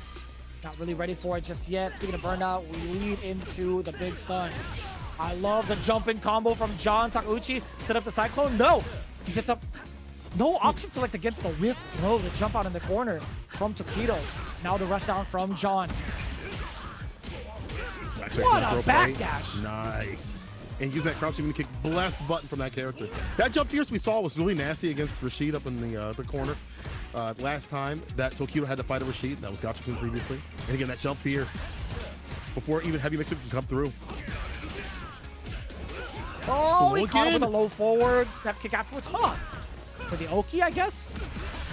Fierce, possibly meaty enough. Oh, what was that? Okay. Double drop. No. That was a triple drop, by the way. That initiation into the level 2, by the way, he dropped that combo. Because as soon as that Isar hit, it went to 2 hits prior. That's so interesting. That's something. What's funny is Momochi mentioned that he's like Yasar, having like 4 hits and kind of being a little bit finicky. It's difficult to utilize, something he hadn't fully grasped yet. Here we go, the corner pressure, frame kill, takes a throw though, still caught in the corner, light starter. Little frame kill, medium, hella plus, up in the corner. Again, this character is corner hell. No Dragon Lash side switch here from Takedo. Oh, what was that? Takedo going for the funny stuff. He went for the run into the overhead. Isar coming out now. Yeah, jump back fuse just in case. Takedo, he's ready for it. The spike, still safe. has the enhancement, gets to throw it at him. Plus frames after this. He's not going to spend drive reversal. Tokido's just going to take all of it. Straight here from Tokido. So we'll get that victory, though. Good sequence. Oh, I would love to get that punish counter overhead into level 3. Definitely on the verge of landing that level 3 to close things out. Nice. I think a single hit, a single opening for both can lead to a kill. John Takeuchi trying to initiate that cause. Oh, no, it's too far to connect afterwards. OD Fireball not in range. The low forward, of course. Of course it's going to connect. Low forward is going to catch you walking back and catch you slipping more often than not. There's the big opener. Tokido getting game 1. Man, Tokido's chase down. And his tendency to catch these walkbacks from the side, John Takeuchi, has been fantastic. I mean, honestly, that's where it feels like a lot of access and damage and also drive rush conversions into the corner carry have come from. So John Takeuchi's going to have to be even more, I guess, locked in on defense. You know, like that walk block we saw from like Sashudo in previous seasons and sometimes here now. We have to see that similar sort of thing here because Tokido's been going for a crouch spinning kick, drive rush so continuously, catching these walkbacks as he's trying to leave. And the drops too as well. It's a new character, I get it. And the combo's a little complicated. But man, you gotta lock in, bro, because Tokido will not let anything go off the table much as possible. You gotta be careful. This is the genius gamer himself. He's so deadly in the corner. We talked about Tokido, how he amps up in the corner. Once he like slowly walks you there, he hunts you there, and then he dines and feasts when he has you in the corner. We saw that with Akuma and Yuri, and we're seeing it with the Ken. Oh man, John Takeuchi, gotta give me something different, like a victory. Come on, Nagacha-kun. I will say there was an instance where John Takeuchi had missed his opportunity to seal a round out after the SR had dropped. Actually, he had the hit against Tokido, and even Tokido, if you looked at his player cam, he was surprised. He was shocked that the enhanced spinning mixer completely whiffed. But I will say this, there's been some opportunities where John Takeuchi had to jump in, and Tokido just wasn't ready for the anti-air. And look at that, just right out the gusto, just throwing out the drive impact against John Takeuchi. It's very unorthodox, man. I'm kind of curious as to what's really going on with Tokido with some of this decision-making. Obviously, I'm not on that stage, but Tokido, more often than not, he's been slightly criticized by a lot of the folks that have been observing him for some of these questionable movements and questionable decisions. Yeah, I mean, that was a big problem over at Rebel Kunse, spinning too much bar, and now it just feels like version combos are just not there today. Does find the jump in, though. I mean, even though he's on game point, he needs to clean this up. Perfect parry. John Takeuchi will have ways to route this back. This dude has been in so many top 8s, and he's taken a few tournaments himself, too, as well. Windsor follow-up. Oh, God, up in the corner gets his character. Oh, the low! Are you kidding me? He wakes up with the low. Again, John Takeuchi not protecting his toes. Telling you, man, you got to get the steel toes, boots. More often than not, low forward is going to be what catches you on wake up. That is the classic Sanford Kelly, working with a low medium kick, but also it's great for catching some of the micro walks that players like to use on defense. And speaking of defense, excellent defense from Tokido. He's just going to take the rest of the spinning mixer, but that's plus city afterwards. So the big low exposure from John Takeuchi to bring him to the corner. Back throw instead. He loses all that momentum, all that hard work for naught. Some of it's John Takeuchi's fault right here. However, back to mid-screen. That forward heavy kick too far out for it. Unfortunate. Hella plus if that would have landed. Back to neutral right now. We see some OD fireballs to get in or Dragon Lash. We've already seen it being parried, but we'll take that option off the table. Still fantastic. Still +1. Impact lands, got two predicted with the fireballs. There's plasma on the screen. Keeping it safe, triple fierce combo from the drive rush, spending it all, but of course the reactionary OD dragon punch against the green stuff from Tokido. Not this time though, and I think, you know, John Takeuchi, he was banking on Tokido doing it again just to be in the lead for the drive gauge war. Now, OD spinning mixer leads to the SR. What's the defensive options for Tokido? He's just gonna hold the spinning mixer. He has access to it again. John Takeuchi with the enhanced whirlwind coming at him. The mix, the great defense from Tokido. Fierce coming in. With open confirms, all right, medium kick target combo, that's fine. Exposes the low. There we go, it's Tokido time. Definitely some Tokido time. He's got the bar at the bottom. He's got that level 3 ODDP immediately as the bust out option. Not afraid of what would have came if he would have got punished. And the bar at the bottom at that point was not heavy with a step kick hit. No, Rashid kick. That side switch. But it's one touch. Actually, two. Wasn't even a combo. Still, Tokido. Again, catching these walkbacks. How many times can we get a counter for that? How many times that walkbacks were caught by that blessed crouching medium kick? Because that was too often. Too many. Man. That's got to be a stat, right? That'll be a Ken-specific stat. Me and Saint Cola and I will be sure to write it on our notepads. How often has Ken successfully done a low medium kick into drive rush? On hits only. We'll do the on block, on hit statistic eventually. But man, I think there's a lot to really consider. John playing slightly too aggressive and also not checking the options down below. Like, even if he's trying to bait anything out, if he's trying to play defense and play a little bit wary and back off a little bit to not overextend, he has to check his toes, man. I don't know if it's just Takedo timing the walk back, but he has to be extra careful. Once Ken is awake, it's don't wake daddy time. You cannot take a misstep at all. And then we do not wake divorced daddy out here. He will strike back with the fury of not having a family. But the likes of John Takuchi, I feel like when we watch like Gachikun or maybe other Rishi players, they're a little bit more aware of the crouching medium kicks and finding punishes. Like stand medium kick can be okay. Crouching kick right back at him can also be the play too as well, and that leads into, you know, the knockdowns off of Eagle Spike. Didn't really see that happen too often here from Takuchi, just overextending with buttons that don't reach in the same sort of way that Ken does. Stand fierce, fireball, all those are nasty things, and that led to the demise. The bust outs were beautiful on both sides, but man, a lot of brave bust outs on the side of Tokido. I felt like that kind of brought things back and took it away from, you know, John Takuchi and took away that confidence that he had. Jump-ins also not anti-air on both sides, but a lot more for the side of Ken, it feels like. You get the corner carry from Rashid, but the jump-ins in terms of damage and corner carry from Ken, a lot more. Yeah, I think that's a fair assessment. Like, I think Rashid can get like maybe a combo to Eagle Spike for Oki, which is pretty good. He could spend the bar to do like maybe like OD spinning mixer, but obviously you don't get like the enhanced version of it afterwards to do like mid-air corner circle back kicks, etc. So yeah, I think it's a valid statement.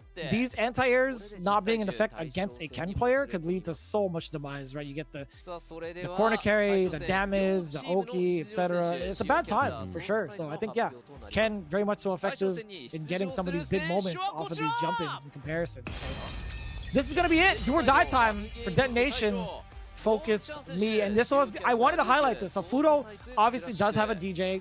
He's been working on this character very much so on CFN as well. If you guys have been paying attention to a lot of the teams in their CFNs. Now is a good time, by the way, to kind of study the CFNs and get their names, to kind of watch the replays on your own.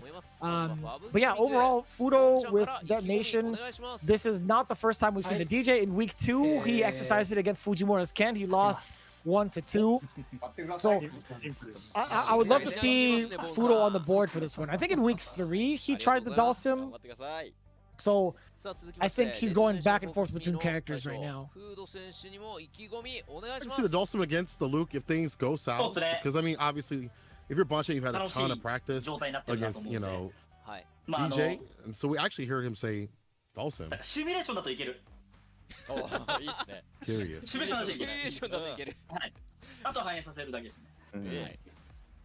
Translation real soon here. Bonche said he's hoping for the win, but we're getting the translation for Fudo. He said something about sim. He said he won on his simulation, actually. So it wasn't even about Dalsim. He said he won in his simulation. Like his mind's eye or something like that, or he had been practicing some sequences that Bonche has been utilizing and preparing. Now he has to do what he did, whatever happened in simulation. He's out of VR. He's in IRL. He's touching grass. He's touching grass. I don't think he's allowed to now that he's a full-time dad, right? He's in the same realm, the same shadow realm, the same parental realm as Bonchen, but to like half the degree, because Bonchen has twins and Fudo only has one kid, right? So I get it. All he can do is run simulations, right? But he is not allowed to touch grass as a parent, okay? He leaves that up to the kids now. Stay inside. Okay? Stay inside. Right. Stay inside, man. Stay inside. Stay protected. But yeah, Fudo, talking about it, I don't think simulation would be like a pun in terms of like the Dalsim pick, because he had already picked DJ for this specific matchup. Bonchan, him going for the Luke, I think it's going to be just fine for DJ being able to counter poke against Luke. Also, what's really, really important is the fireball game. Being able to punish the fireball game as DJ is pretty pretty effective with drive rush, right? Being able to parry, drive rush forward, even if it's not a full-on punish, you have your opportunity to force the mistake against Bonchan because you're going to be in plus frame scenario after the jab. And you have to, it's a split-second decision more often than not, doing drive rush jab against an opponent and having to guess against DJ. And honestly, you know, I've talked to some of the DJ players and asked them, like, what are the weaknesses of DJ? Not many. But one of them that is, you know, commonly stated is the fact that some of the buttons are more drive impactable than others. So you have to be really picky about what you choose at the highest level in terms of, like, you know, running, like, stand heavy kick and things like that, even medium kick. So these can be drive impacted. Maybe, like, back heavy kick you can cancel and stay safe and solid. Even Sam Fierce is deletable with drive impact, so that's something Bonchan can utilize. And Bonchan recently, after I watched him play last week, I feel like he's really getting the handle of this loop. You know, the first couple of days, it felt like he's a little shaky. Even the early days of the demo, you know, he understood the character, but maybe not how to put his style on it. Now I see his style. He did walk-up throw with that confidence. I went to his chat, I was like, you dirty for that one. He said, yeah. He did the nod. I was like, yeah, you knew what you did. So having that walk-up throw and that aggression, that walk-up pressure that he is known for, we saw it like CEO when he won that year when he was on fire at EVO. Same sort of thing that we saw last time he played. Let's see if there's anything that Fudo can present. We already saw him fight one DJ with Fugera. Let's see if Fudo has something different in his simulation game plan. Let's see what AI level Fudo was going through to prep himself for Bonchan. But again, this is different, man. He's not a machine. He's a man. And it's Bonchan of all men. Ooh. Man, that's hard. All right. Here's where the jump is. There it is. I was about to call that out, but still finds a light starter. Jump heavy kick like a dive kick. Jump fierce, ridiculous. Wondering when those are going to come through from Bonchan as the match goes on. The damage. Heavy knuckle afterwards. And I like the side blast to back it up a little bit. He doesn't want to overextend, build up some of that drive gauge as well against Fudo's air slashers. And now this is going to be so advantageous for Bonchan. Oh, spending the OD fireball against Bonchan. That might be a big mistake for Fudo. Getting everything. And avoiding getting burnt out. Lands a fireball. Quick with it and quick with it. Bonchan with the first W. But I like how he is so cognitive of his gauge. He's like, bro, I don't want to be putting burnout. It's bad against like the DJ. The neutral jump against the fireball. Holding onto that bar as much as possible. Even with these parries. Oh. Interesting. So even though the crouching medium punch had hit, he committed to the just cool ender. Bonchan ready for the perfect parry. Beast mode, baby. This is going to be so big for damage, but also close to burnout. No shot. Parry? No, he actually caught him. No. He's going to go all the way. The fierce ender or the heavy punch ender. Side switch. Side switch time. You're in the cage with me now. Wakes up with a level 1. No. Step that out. Punish after the parry. Getting some bar back in that sequence to get even more damage. One more sequence after this is going to hurt. Actually, didn't get too much off of that still. Bonchan's not done just yet. He's in burn up with no other options. He can build up a level 1. Can't jump or throw out a fireball if that happens. Bonchan's trying. Oh, the neutral jump. That's one of the bigger weaknesses to expose DJ. He has such phenomenal lateral movement that it's such a good look to throw out that neutral jump every so often to test the opponents, right? That's so smart, especially against a Sobot too. If you're like well spaced against a Sobot, obviously it's really tedious to kind of get that -6 punish because you could be out of range. So I think neutral jumping it preemptively is such a good look from Bonchan. Yo, reminds me of like fighting Manon, like she does her stand heavy kick. Harder with punish, she used to neutral jump it and call it out. Very smart stuff. That's fair. That's first victory to him. Yeah. Hate that character. Anyway. Yeah, that came from the heart. Assault. To my street. So parry, punish. No bar spent, probably, yeah. Actually, for level 1. Wants to kill the drive gauge. I get it. Oh, the delay on the rising uppercut. That was so smart. And I love that. Yeah, him charging up the flash knuckle just to get rid of the gauge for burnout was so smart from Bonchan. He's playing so effectively. And now he gets to throw out a bunch of barrages from the sandblast, chip away at Fudo, and force the error, perhaps? No, just back-to-back specials. Damn! Counter hit! Man. And I'm pretty sure Fugera did the same thing to Bonchan. How many times do I have to teach you this lesson, old man? From a different teacher, though. That is Fudo.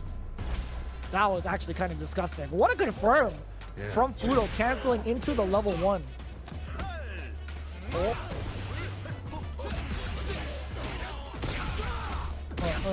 He gets a combo off of that level 1. He does off of a punish counter. Yeah, it's pretty sick. It's actually pretty sick.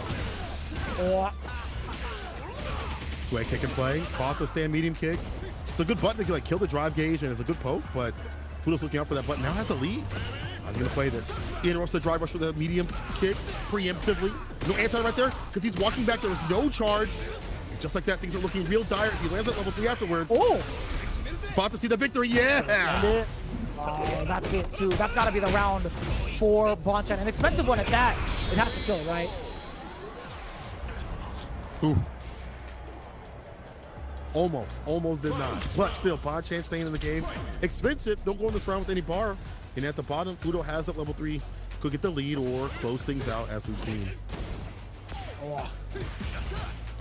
The check too. Bonchan now getting the forward throw, back rolling from Fudo. Had to chase it down. Bonchan also still within max distance of the Sobot kick, forcing the jump now. Fudo still maintaining that charge and keeping his defensive options really ambiguous. But no, yeah, as soon as Bonchan sees him walking backwards, he's going for that jump in. But now it's Fudo, level 3, pretty early. Significant damage on the life gauge, also significant damage on the drive gauge. What a position too. ODDP, desperation right there for Bonchan. If that did not land, that'd have been painful. And possibly a game on the side of Fudo. Bonchan's still in though. Like to build some more bar. Possibly get that level 1 threaten the anti-fireball approach on his side of things. And help walk his way out of the corner. These fake outs.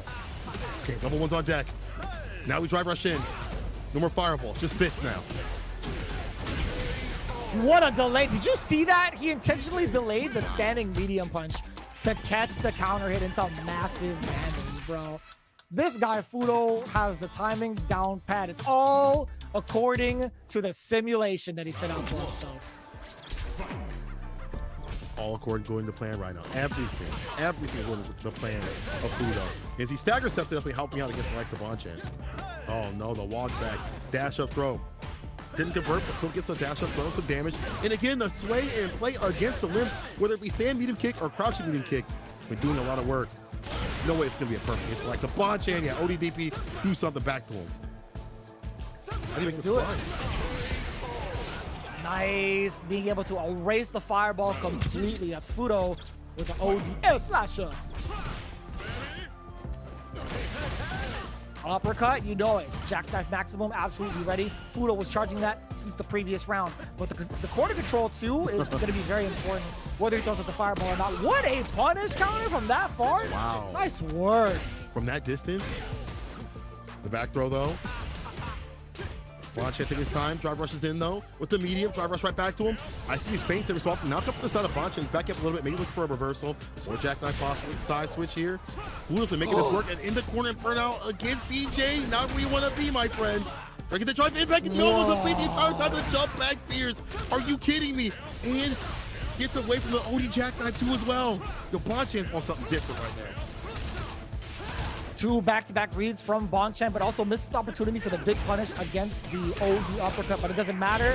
It's gonna be, yes sir, Papa, Bonchan, Judge, Jury, and Executioner with the rest of that meter. OD uppercut to get himself all tied up, but it's also tied up down below. Taking a look at the meter, and I was just waiting for that. I was wondering who was gonna fire off first for their super art. It's gonna be super art 2, beast mode, baby, from Bonchan with the corner control.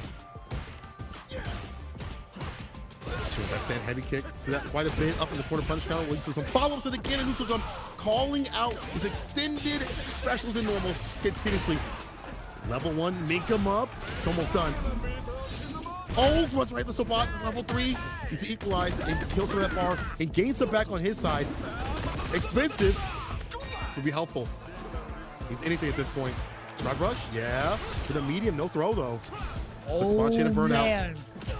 That chip sequence was everything for Fudo. Now he gets to harass Bonchan plus frames after that. But watch out, level 1. I think there was an attempt. He still has level 1 to break through any guard, especially if it's going to be OD Sobot plus 2. Another read and reaction with the jump away from the drive impact. That's Bonchan. Even he can't believe it. He looked at the camera. He's like, damn, I'm nice. What simulation are you running, Fudo? Need to upgrade. Need to get the sequel, because right now Bon-Chan is on something next level. It is a wild how he is reading these limbs, these specials, the drive impacts too as well. We've seen him even get the jump back of that drive rush impact, wild stuff. I mean, it's kind of obvious a little bit, but it's not so obvious, right? Like, you want to hit them when they're in burnout with the drive impact, drive rush and the impact when they reach at that distance. But then again, the mental stack is so much that it's easier said than done. But the reactions from Bon-Chan continuously allow him to stay solid and not get caught up. And the neutral jumps, catching these limbs and those specials, the feint that's been clipping, say a medium kick, crouching medium kick, that have been problematic. He's found a way to play. Papa Bon-Chan is executing Fudo. If you're Fudo, what do you do? Do you switch? I don't know if it's time to switch this in. No. I think it was pretty close. Problem more than DJ problem. Yeah, I totally agree with that. I think he's been too predictable with the drive impacts. I think back-to-back rounds, if you're taking a look at how he fell and how he's been punished severely after maintaining the lead, it's from these predictable drive impacts, especially in the corner. Bon-Chan has had the proper reads 2 times over. I think overall, Fudo just needs to cool it, man. Have him play it out in the corner. If he wants to do drive impact, he needs to guarantee it off of a normal.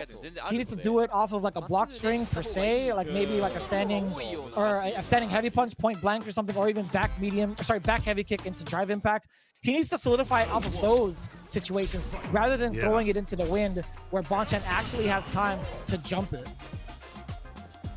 You're giving him less mental stack to worry about, and that's kind of dangerous. And again, going for the same well of options continuously has also led to Fudo getting neutral jump with that beautiful jump heavy kick that is like a dive kick. Set point here for Bon-Chan.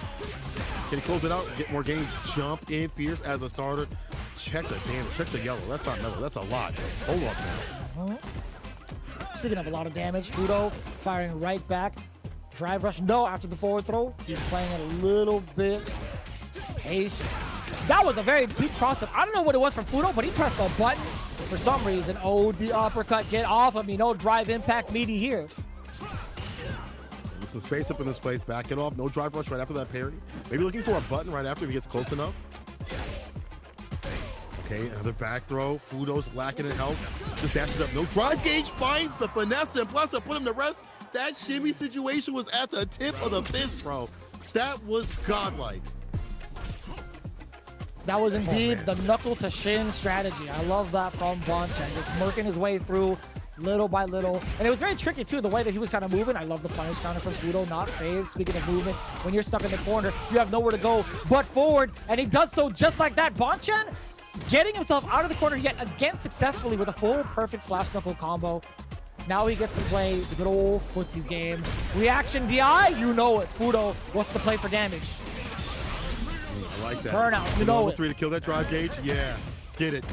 Give me that bar. Build my back up at the massage parlor. 1 for 1 right now in terms of the deal. There's drive rush. Oh, he goes for the medium. Oh, that's totally fine if you're Fudo. See, just like that, +2 scenario. And the throw bait. Yes, just like that. Instead of going for the awkward DI situation, Fudo making that adjustment, staying alive. Again, it's Bon-Chan, though, at match point. We'll see what he does to seal the game now.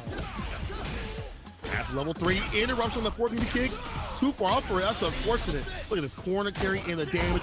Huge lead. And more importantly, Bon-Chan has him in the corner, juiced up with all that drive gauge. This is real bad for Fudo. He's got some bar to work with. Trying to go for that crouching mini kick, but too far out for it. And Bon-Chan reading the desperation, trying to get that sweep. ODDP jackknife on point. Still a hill to climb right now. One sequence for Bon-Chan is all that's needed. It could be via low forward, it could be a whiff punish off of a medium, or even a standing heavy punch. But no, here it is. This is going to be more than enough damage. Back roundhouse, crouch fierce, perfect knuckle. He had extra knuckles in the tank just in case, but it's Papa Bon-Chan with a thumbs up, doing it for the kids. 3-1 against Fudo, and that's going to be FAV Gaming walking away with 30 points, continuing their dominance at the top of the charts here at Street Fighter League Pro Japan. At the very least, DetonatioN got 10 points, but man, would they want to walk away with a lot more as the hill gets even bigger, even higher. But when you're fighting the likes of Bon-Chan, who has that movement that we've seen in previous game when he's really locked into his character. That forward momentum, it's just hard to stop, bro. And again, the Shimi situation, it's just when you have that confidence, and you see the glimpses of evil, the glimpses of greatness that he had once had. And it takes a while with this game, right? You're building up your skill set. For some, it takes a bit longer. Not that Bonchan was lacking like other people, but man, it's just reminiscent of previous Bonchan, and he looked fantastic. So the entire team, FAV Gaming in the top spot, and again, a team that was already strong, had won Street Fighter League Japan previously, but seeing them over everybody, including Good 8, that is ridiculous. Like they continue their dominance out here. This is wild to me.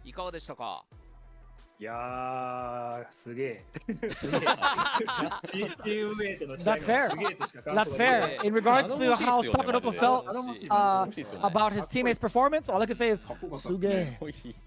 That's totally fine. Appropriate response, really. I mean, how else can you really talk about the performance? He was like, that was awesome. They did a great job. Like, you sit in the back, you watch your teammates work, your underlings work for you. Didn't have to step in to get that win. It's a fantastic job.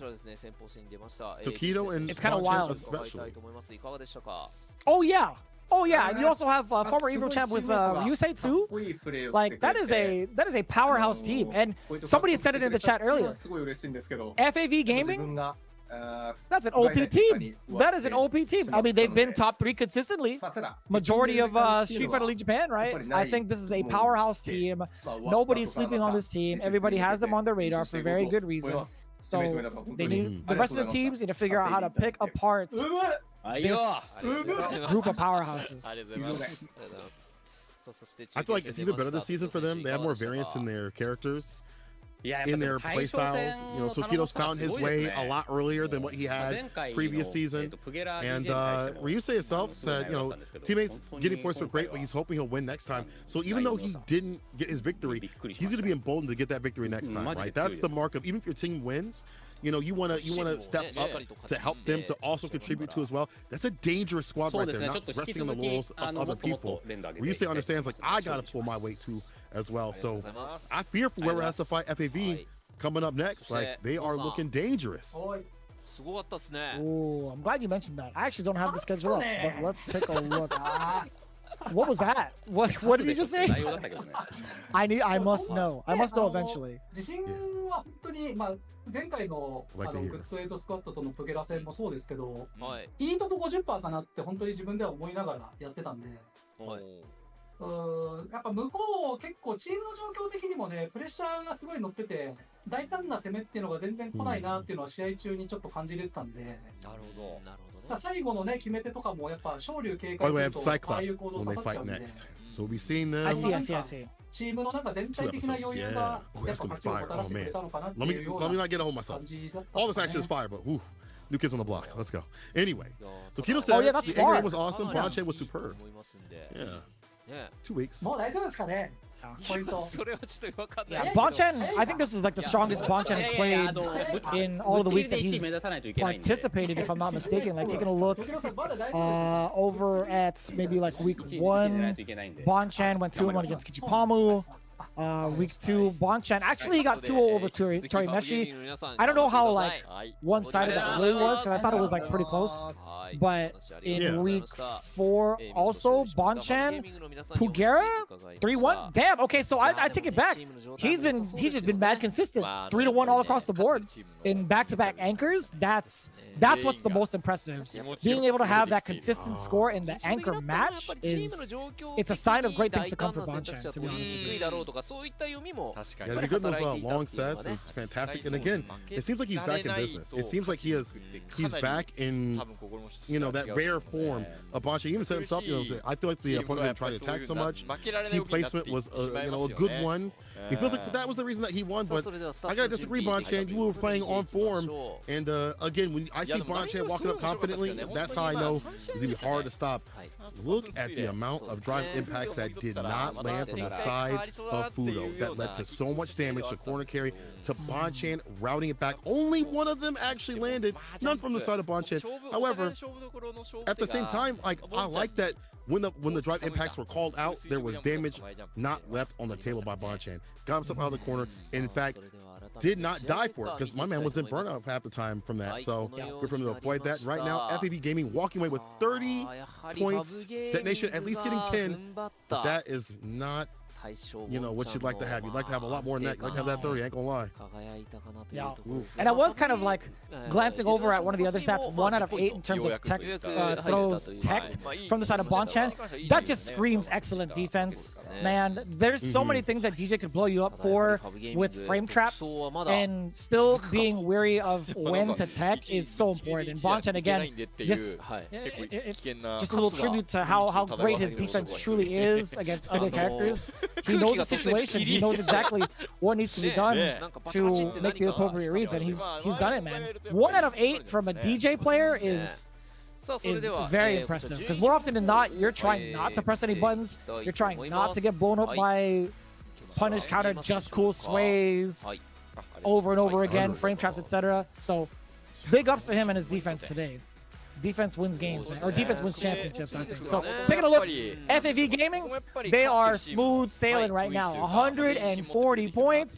Even if they didn't show up to play, I feel like for the next couple of weeks, I still think they'd be within the top 6. Actually, while Saishunkan Kumamoto not far behind, Saikav's Athlete Gaming also now in 3rd. But what's wild is that Good 8 Squad is getting closer and closer to that not so fine line. They have to buff up and get some more points and bolster themselves up as they were the previous champions. But man, has it been a wild ride. DetonatioN has to clinch something soon, bro. It is not looking good for them. They're still at the bottom. 10 points. At least they got something on the board, but they need a lot more as only 6 teams will remain after we hit that halfway point. We're in the halfway part of this season, so there's still more time, but you don't want to have to make that long climb up that mountain as things get even more deadly and difficult, as you see right here. The match standings, Team Itsuka 25-20. That was a big blowout today. I think that was a big result today. Team Itsuka and how they showed out that last final game. Ojibari Star losing to Saishunkan Kumamoto, and as we just saw, FAV Gaming beating DetonatioN FocusMe. Yeah, it's been very, very back and forth thus far, despite what the scores may actually say in regards to 30 and 10. All of them have been pretty much bangers. I mean, I couldn't ask for more intense sets.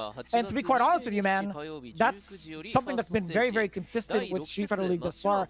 I'm glad that none of them are like truly blowouts, other than maybe like Jazzy. Jazzy is a special case, right? He took down 2 legends, by the way, 4 wins in a row. Actually, what a insane. Anyways, I digress.